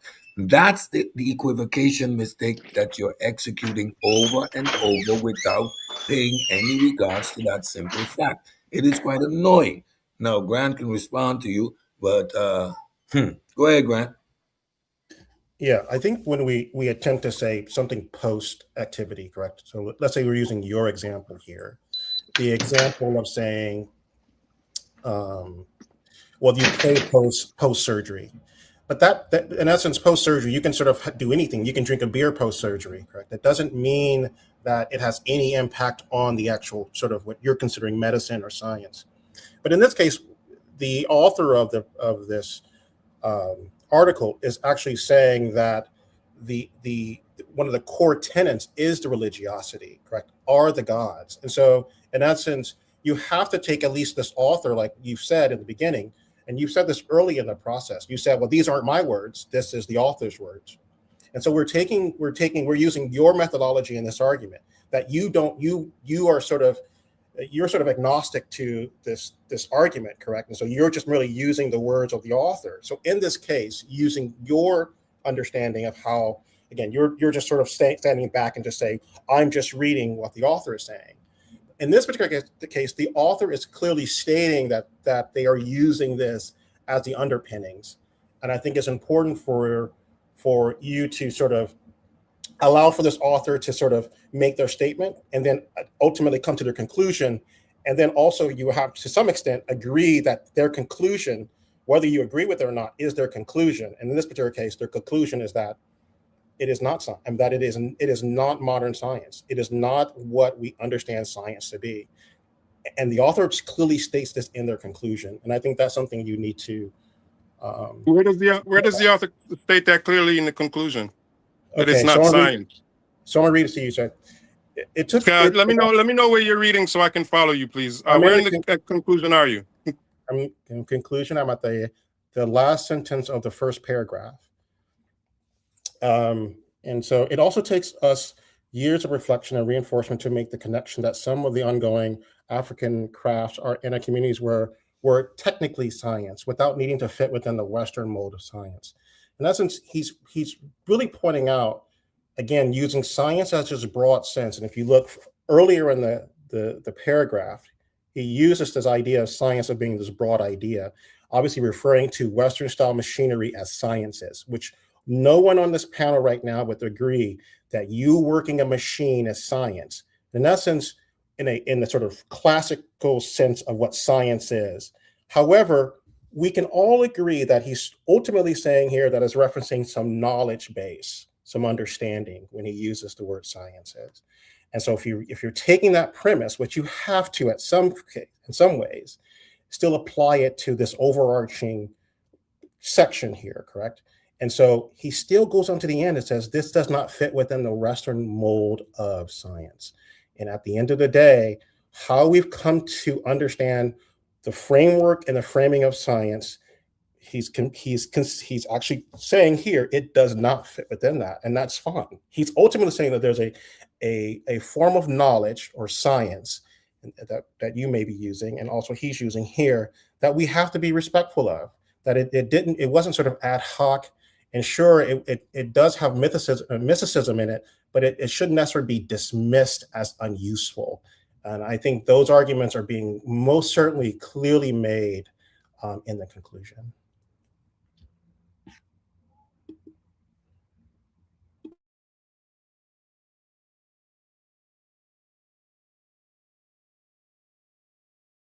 Sunchild, you want to respond? You got the floor. I'm sorry, I was on mute again. And the question for you, brother, is: do you agree with that last no more sentence? questions. No, we're not doing 21 questions. It's related to what he just. You're now going to either synthesize the information, steel man what you just heard. You're not asking another question. You continuously ask questions, brother, whereby refusing to engage with the data in front of you. After that, why are you so afraid of questions? After that amount of data was presented, you need to engage with that data. This is the format. You don't do 21 questions. So now, you steal, man, or you engage with what was put in front of you. You don't ask another question. Brother, I am absolutely engaging with what the brother just said. So no question. And what he read was steal, man. Okay. Go ahead. Don't ask another question. Okay, with regards to the last sentence in that paragraph that you just read, brother, it says African crafts in our communities were technically science without needing to fit the Western mold of science. So what they're saying there is you do not have to fit the Western mold of science to be science. Do you agree with that, brother? I forget your name. No, that is not what they're saying. That shit is horrible. I was speaking to the other brother. Does the brother agree that? Savior has the floor. Once Savior's done, Grant will get the floor to get your response. You do not dictate anything. I told you don't ask a question. You still proceeded to ask a question. Savior got the floor. This is how it works. Don't come off mute. You don't have anything to say. Savior got the floor. Go ahead, Savior. So that sentence is basically saying that they had their applied knowledge, and that was what the author will, the person writing that is using the word science as a placeholder for applied knowledge, applicable knowledge. Why can't you let that simple concept sink? So, no, he literally said it was technically science. Do you agree that it's technically science? Do you agree with him or not? Do you agree with that or not? That it's technically science? Yeah, so the word technically is ultimately the problem there, correct? So you can, and often we use this, and we use this, in any number of ways. And in essence, if the conclusion was this truly fits within the context of science, that would be vastly different. What he's trying to say is that it is still fitting within some notion of knowledge. And by the way, when you think about the sort of argument putting forward, which is it black magic versus not black magic, which is really what the author was getting at, correct? Ultimately, they're saying that the ancients had some level of, they had true understanding and knowledge, and they were sharing and they were building on those things. And to be dismissive of that is a wrong way of looking at it. Furthermore, the conclusions that he's really trying to get at is that many of the students with on the continent of Africa are learning a very Western framing of the world in a sense. And he goes on a talk and talks about one, I think it's a physicist, if I'm not mistaken. I'll have to look and read in the article. And he's saying that even this world-renowned scientist at some point wanted to be European. He wanted to be white because he didn't notice that Africans had much to offer to the world. And so the argument isn't whether or not they had, the argument isn't that they had what we understand science to be, is that much of what the African societies had provided as far as knowledge has been dismissed, and it has ultimately harmed particularly Africans in their sense of themselves. And so we have to make sure that we're giving credit to what they did do without necessarily putting them into the realm of being what we imagine as modern sort of understanding the philosophy of science today. And so I think that's the distinction that you're missing when he uses the word technically. Yeah, and I think from my understanding, he uses the word technically because he's saying... Sunchild. God Killer got the floor and go around. When you get back, you'll engage with the debate. Go ahead. I find it very interesting that Africans have been smoting iron, what, 7,000, 10,000 years ago? Thank you very much. 6,000? So they never needed nobody's system to smoke iron at the highest of levels. So I'm confused. See, it doesn't make sense to me. We have a people that's clearly learned how to understand the world around them to the point where they would understand temperatures, to the point where they could smoke iron at the highest of levels for their weapons. As a matter of fact, they chased the Portuguese up out of that because they had steel tips and shit on their arrows, bro. They ran them up out of there when they first came in and started snatching human beings. They made them bow down to the African system of trade and commerce. So I'm trying to figure out why would we need to go back and retrofit anything on what they was doing? Why do we have to compare to what we doing, scientific method or whatever the method they had, it got the job done.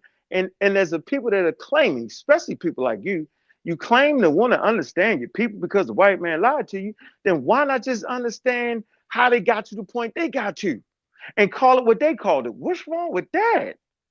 Yeah, bro, you practicing scientism. You can't imagine a world where people can actually get something done at the highest of levels without science. I do not adhere to that rule. That's all I got to say. Samuel, you got the floor. Go ahead. Yeah, I agree. I agree with Ankh. He's serious up there with the religious mindset, practicing scientism at its highest. And all those people who agree with you are on the same level. You are presentist scientists, and you just can't imagine a world where science wasn't. But those people didn't need it because everything worked. Like the TPs. You know, I just watched a video on the Native Americans, and it kills the Abos. If I was to ask the Native Americans how they kept warm in the snow in 40 below, they wouldn't know. But they had technology that you would consider science, Sunchild, but no, it was technological innovations that helped them survive from using every part of the buffalo, hide, bone, skull, all that, rocks to heat the teepees. They built the teepee certain ways, facing the east, and it wasn't for spiritual reasons as we were taught. Yeah, you're right. They could build that up on that plane and not get freezing. It'd be a couple degrees warmer if you put it at the right angle. Mm-hmm. Right? If you put it at the right place, yeah, you wouldn't freeze. Like a regular person coming there wouldn't understand that, and they just would freeze to death. So just a couple, and you build your thing at the right space, You know what I'm saying? Now we can go back and do the geography and put the science to it and know right away, right? But they learned that over time. You know what I'm saying? Like, yeah, bro. So I don't know, bro. I don't know. Please ask Sunshine, how does he define science in his own words? That'll be interesting to hear. Please, Sunshine, how do you define science? I define science as methodological naturalism. Why I do that? Because it is a psychological and a philosophical framework in which we investigate the natural world. How do you define science? I'm fine with that definition. I don't have a problem. How do you define science? What? How do you define science? It's methodological naturalism. You observe, experiment, test, and repeat a thing, and that's called science. So you see the bait and switch right there again. He equates he equates the tools with the philosophical framework in one instance. So you see, when did I say at this point, there's a certain level of disingenuousness that you got to admit. Okay? Because there is nothing else that you could say at this point other than being disingenuous. What Sunchild just did was a classic. Don't top out on me now, Cedric. Knock it off. Classic. Bro. He says methodological. You're tapping out, man. Don't tap out now. The framework, now mind you, that is a philosophical framework. It puts the constraints on when you use observation, when you use experiment, when you use repeatability, it is going to be conducted under these premises. He switched that and went straight to the tools again. Again, he went straight to the tools. That's a classic bait and switch. It's an equivocation fallacy. And at this point, it's being done on purpose because every possible angle, there's a God killer, Grant, there's Savior, myself. We've went through it, the presentations. Every show we've done, we've illustrated the structural and fundamental difference. We're in a series talking about the philosophical foundations of science. And you do that bait and switch. At this point, it's nothing other than disingenuousness. We're not having a good faith conversation at this point. Good. No. It's very frustrating when you do that. You just kind of gaslight and so on, and that really doesn't do much for the conversation. But if I can have a final word, you said you were going to give me a final word. Yeah, you bust in. Let me hold on for a minute, Sunchild. I think I always told people, read the damn abstract and read the conclusion, bro. You too deep into that paper and you don't even understand it, yo. It's the craziest thing ever, bro. Well, I'm going through the whole article, and with regards to what he means by abstract? What is he trying to do in the abstract? What is he? He's talking about glass. Listen, first of all, he's talking about technology. Now, if you're suggesting that those Africans had reached a level where they started incorporating science into their technology, yo, that's a whole nother level. That's a whole nother level, bro. I just want you to know that. It's different. It's something different to have science and then starting to recognize how to apply it. It's another level, bro. Because I sat here for the last couple of weeks, talked about the scientific revolution. How you gonna have this? Like, did they have science yet during the scientific revolution? Because then how you gonna say that there's different races? There's 20 different races. What scientific method was they using? It wasn't. It like, bro. You know what I mean? Like. Yeah, you just doing too much, son. You're doing it on purpose now. Yeah, you're doing it on purpose, bro. Well, if I could be allowed to speak, yeah, but you ain't got to speak every time, though, yo, because you're disingenuous, bro. It's like you do it on purpose. It was actually my turn to speak. But it's technology, though, bro. How do you not know what technology is, yo? You have to be. If you can't separate technology from science, bro, then what? You need to go somewhere very, very, very remedial, and get that understanding first, bro. That's all I'm saying. It ain't even worth it. If you can't separate science from technology and don't think that you can make a tool without science, yo, then Homo erectus practice science. Then Homo gastar. Then Homo lalati. You know what I'm saying? Like Australopithecines. You know what I'm saying? Then just keep going, bro. And if that's what you're saying, then all right, bro, then I don't need to talk to you, yo, because at a certain point, I'm gonna say you're outright ignorant. Because you gotta know what we talking about. Am I gonna get to speak again or no? You may or may not. How about that? Because at this point, yo, you're outright ignorant on purpose, willfully now, willfully. It's like a person don't know. Sunchild, you'll get to respond as soon as is finished, I'll give My you point the floor is, and then you get to respond. my Hold on. point is like a person that continues to say that Christianity is not a religion and a belief system, and they say it's science. You just keep saying that. At a certain point, I either got to bail out the conversation or say you're just willfully ignorant, because it is a religion, it is a cultural social system, but it's not science. You just keep saying it, because that's what you keep doing. You keep saying it. You keep saying it. At a certain point, bro, you doing it on purpose, or you just you slap out your mind, yo, on purpose. Just say something I don't understand and then try to get an understanding of it, bro. That's how you do that as a man. Yeah. That was the exercise today. Okay, you don't get it. We're gonna take our time. We're gonna illustrate the differences. You didn't believe my word, although I illustrated what the article says. You're up here gaslighting the article. You're Can you hear me? stretching. Yes, you're stretching the definitions. You're doing all that. Sabio got the floor, and then you can respond. Was the show about that, Cedric, though? Was the show anything Thought about it was my turn. The show was about the philosophers, and today we talked about David Hume. David Hume establishing methodological naturalism, and we're seeing that exercise in real time right now. Right, we're deconstructing his claims because there's no empiricism to his position. The information is in front of him. What he's demonstrating is equivocation fallacy, and at some point, it is becoming intentional. There is no way that you cannot understand that what you're looking at is technology.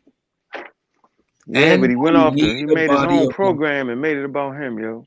yeah, People can't even get the real lesson, yo. The real lesson is what you was talking about. That's why I didn't let him do it on the show. Because it's just wild to me. Get your own show, bro, where you can do your own thing. Or stick to the topic or access. Let's focus on that. Let's do a whole show on that article. Why not do that, yo? It's a gentleman's game at this point. You don't got to bulldoze with a wild point that you think you got. You can say, bros, look, man, been knowing y'all for long enough. Can we just do a show around that article? Then that means you're trying to learn something. But no, you want to bulldoze with your own wild, half-baked understanding, yo, and mess up a whole damn show. I can't even get the lesson I'm trying to get. I didn't bulldoze. I asked Cedric. I told him it was off the subject, and he said, "Go ahead and speak about it." I know. He let you get away with it. I understand that. I understand that, bro. I get it. But you still I told him it was off. It wasn't exactly on his subject. But why is it always that though? Why can't you just follow the subject, yo? Why is it always you got to come with a whole different subject? Why? Why can't you just follow the rules, bro? That's why you ain't learning nothing. Because you refuse. Well, that's on Cedric. That's on Cedric. He's the one who invited the subject, yo. Well, no, you know the subject. You know what we're trying to do here, yo. We're trying to educate each other, right? We learn from everybody. We could learn from you, bro. You're not a person that nobody can't learn from. But yeah, that's up to Cedric, brother. He's the one who gave me the green light. Yeah, all right. Yeah, all right. Sunshine. That's because you scammed him. You scammed. Yeah. So through the Sunshine. No. Sunshine. Here you don't get to do that. You are not equipped with that level of skill. Trust me. Right? I'll just put you in the back. Sabia has the floor, and now you're gonna wait till Grant speaks, and then you're gonna get the floor. Because we're not doing this. Go ahead, Sabia. At this point, man, it's just intentional. He understands the words that are being used, and especially when he just said that he agrees with methodological naturalism and all that. Nah, at this point, he wants to force a conversation that isn't necessary. Those people, we recognize those people had things that helped us get to where we are. If they wouldn't have invented the bow and arrow, you would have guns. Like, come on, son, child. We're not skipping nothing. You were skipping, and you were forcing things where they don't need to be, bruh. Stop it. Just stop it. Grant, you got the floor. Yeah, I mean, I think so. I mean, further looking at the authors, you can see that he speaks about Africa having a different form of science. So even beyond within the article and then outside of it, in essence, we're taking a body of the author's works and trying to sort of piece together at least a philosophy. And it does not appear that what you're extracting out of it is what the authors fundamentally sort of are attempting to say and are sharing in other formats. And so I think it's important to keep that in mind when you're thinking about or talking about these things. I understand where you're trying or attempting to go, but I think it undermines what you're trying to do, which I'm only speculating. If you're attempting to say that ancient Egyptians were the beginning of science, correct? But that's just a hard place to go, correct? That's just not where the article is attempting to showcase. And I think you should read all the way through it and attempt to go read some of the other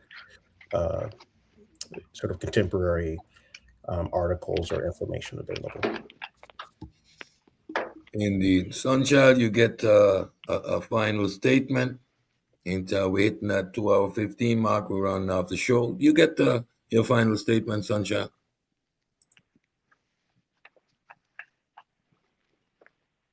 Sunchild, you got the floor for the last time. Hey, can you? Yes, we can hear you. Got the floor for the last time. Make it short and sweet. We're about to wrap up and get out of here. There's a section on observations and tests with the glass and methodology. Then there's this other section on experimentation, and they go through that to suggest that show that there would have to be repeatability as well. So I'm not sure which part of the scientific method that would make it technically science is missing.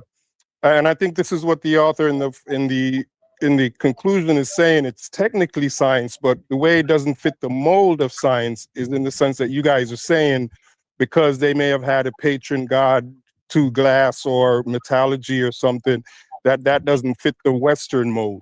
So it's not technically science, even though the practicality of it was science. Yeah. Thank you, Sunshine. There's so much I could say. What else there to say?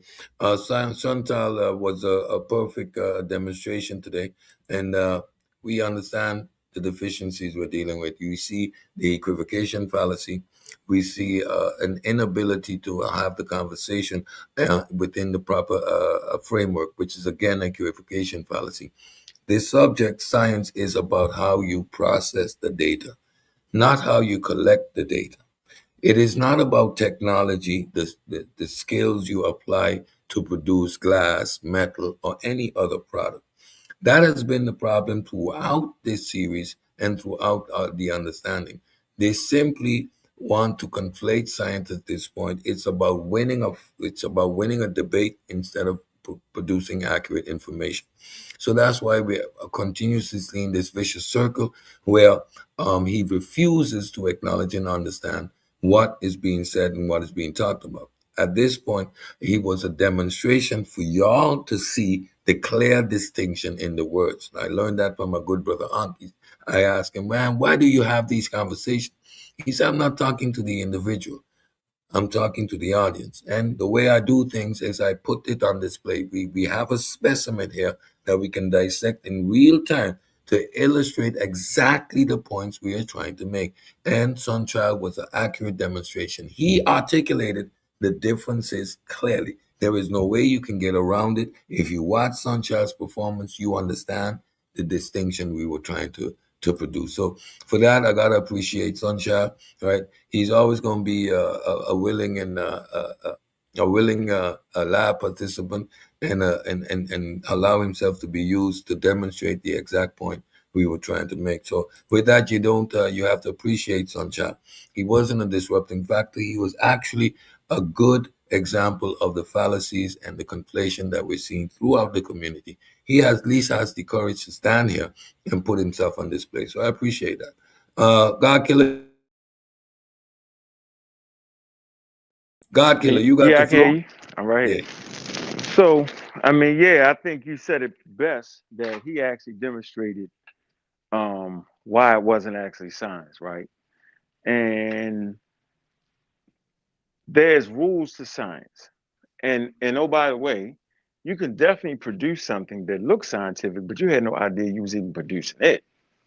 And I think that's another point, though, that needs to be not glossed over, right? And he thinks because they did metallurgy, they understood the properties of the metal. They did not. That was not of concern to them. You can do metallurgy without knowing the properties of it, right? You can do metallurgy without science. Yes, you can. You have to have a method to be consistent in what you do. And they developed those methods through trial and error, passing it on from son to son or mother to child, however they did that. So no one's ever saying that part, that they didn't have a method. What they didn't have was the wealth of knowledge that came from being able to travel from continent to continent. What they didn't have was the wealth of knowledge to recognize that we need to break away from authority. That's the things they did not have. What they did not have was a complete human race to add on to it. That's what they did not have. And that's why they fell short on what we would call today science. Appreciate the show, man, as usual, brother. Thank you, God Killer. Grant, you got the floor, bro. He is. When I saw Hume come up, and I saw you're doing it on Hume, I mean, I think for anyone that hasn't read Hume, I just take an interest in it. It will change the way you think. I mean, I think the purpose of these shows is to frame up a way of thinking. I think often you can see the desire for people to learn. They're interested in science, but I think there's a way of thinking about it. One of the ways is shoring up your brain away from sort of conspiracies and other things, and sort of how do you frame the world. And so I do think getting into people like Hume, I think will help sort of sharpen the edges of a lot of the individuals' thinking, especially for a community like for African Americans, where I think we have a lot of people who genuinely want to provide insights, but may not quite have the framing of how to articulate them, or to some extent how to read it within a particular framing. So please indulge. Hume is a great read, and so I would encourage everyone to indulge. Thanks. Appreciate that. Sabiel, you got the floor, my brother. I just appreciate it. Yeah, so Grant said, appreciate y'all for the information. Just take more time when you really want to. If you really want to appreciate these cultures, take more time and look into what they actually did and how it helped them advance, and appreciate the advancements that helped them advance and helped us get to where we are. Because without those, Sunchild, we wouldn't be having this conversation, yo. That I appreciate everybody for tuning in. I appreciate everyone on the panel. Your support is always appreciated. We synthesize the information and we have a live demonstration and where we could actually demonstrate the fallacies and the problems that we're seeing where it concerns the articulation and the correct nomenclature. Appreciate y'all for coming out. We're going to be back here tomorrow. Tomorrow we dive into the French materialists. If you think Hume grounded us in materialism, the French philosophers are Hume on steroids. They actually dismiss the soul, right? They grant and they put humans into biology, which makes humans a part of the process to be studied as well. These are the idea and the understanding that these concepts, which we take for granted today, did not exist in the world. They were not there. They did not exist. Right? We are now understanding the epistemic rupture, the confusion that led to the modern scientific method. There's no way you can talk about linearity, which is with serendipity. Again, René Descartes had no intention of establishing a fundamental pillar of science. He was trying to confirm and affirm the authority of the state by squarely rooting God by means of surety, because of his ability to rationalize mathematics. That led to Newton's being able to model reality by means of mathematics. This becoming the underpinning, the thing that seals the cap on science. This is that trajectory. Hume is, in my opinion, my hero. He is the father of methodological naturalism. If you understand Hume's framing, it is a fundamental aspect of navigating the natural world. It is a shortcut to what we say around here, scientific literacy, the tool that helps you deal with the scammers, hoodwinkers, flim-flammers, and all the those who are trying to pull the wool over your eyes in the community. All right. With that, I'm gonna take us out with some music. I appreciate everybody for being here. Tune in tomorrow again, 4:30, same time, same place for another set.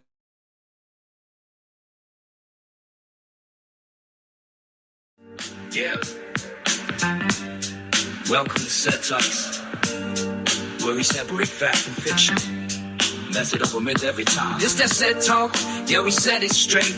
Cut through the noise, elevate the debate. No pseudo talk, no foggy claims. Just evidence-based when we build these frames. CED Talks, yeah, clarity first. If it ain't got method, it probably won't work. From ancient knowledge to modern science, we draw that line, that clear defined. They say the ancients had science. Hold up. Pause. Knowledge ain't the same as methodological laws. Observation, yeah, but control tests rare. No predictive models, you gotta be fair. We respect the past, but we keep it exact. Precision matters when you deal with facts. Astronomy grew, astrology split. One stayed empirical, one lean myth. The shift came through naturalistic method. Just stand revised, that's how we embed it. Not culture bound, not tied to a place. It's a universal tool for the human race. This guy said talks, yeah, he said it straight. Cut through the noise, elevate the debate. No pseudo talk, no foggy claims. Just evidence based when we build these frames. CED Talks, yeah, clarity first. If it ain't got method, it probably won't work. From ancient knowledge to modern science, we draw that line, that clear defiance. They blur definitions, start moving the goalposts. Turn fried to a claim that don't hold close. Science ain't on, this a process refined. Independent of culture, space and time. You can't redefine it to fit identity. That's how you lose all epistemic integrity. We test every claim, we don't just believe. If it can't be verified, we don't receive. From early observers to labs today, it's rigor and doubt that pave the way. Not name dropping scholars to win a debate, but data and method that validate. So what's your ideology? That's cool to ask, but truth ain't decided by the loudest class. We question it all, no sacred ground. If it don't hold up, we break it down. This that CED Talk, yeah, we live in direct. No fear in the facts, just intellectual respect. No more, no mirror, no fantasy, just truth, logic, and consistency.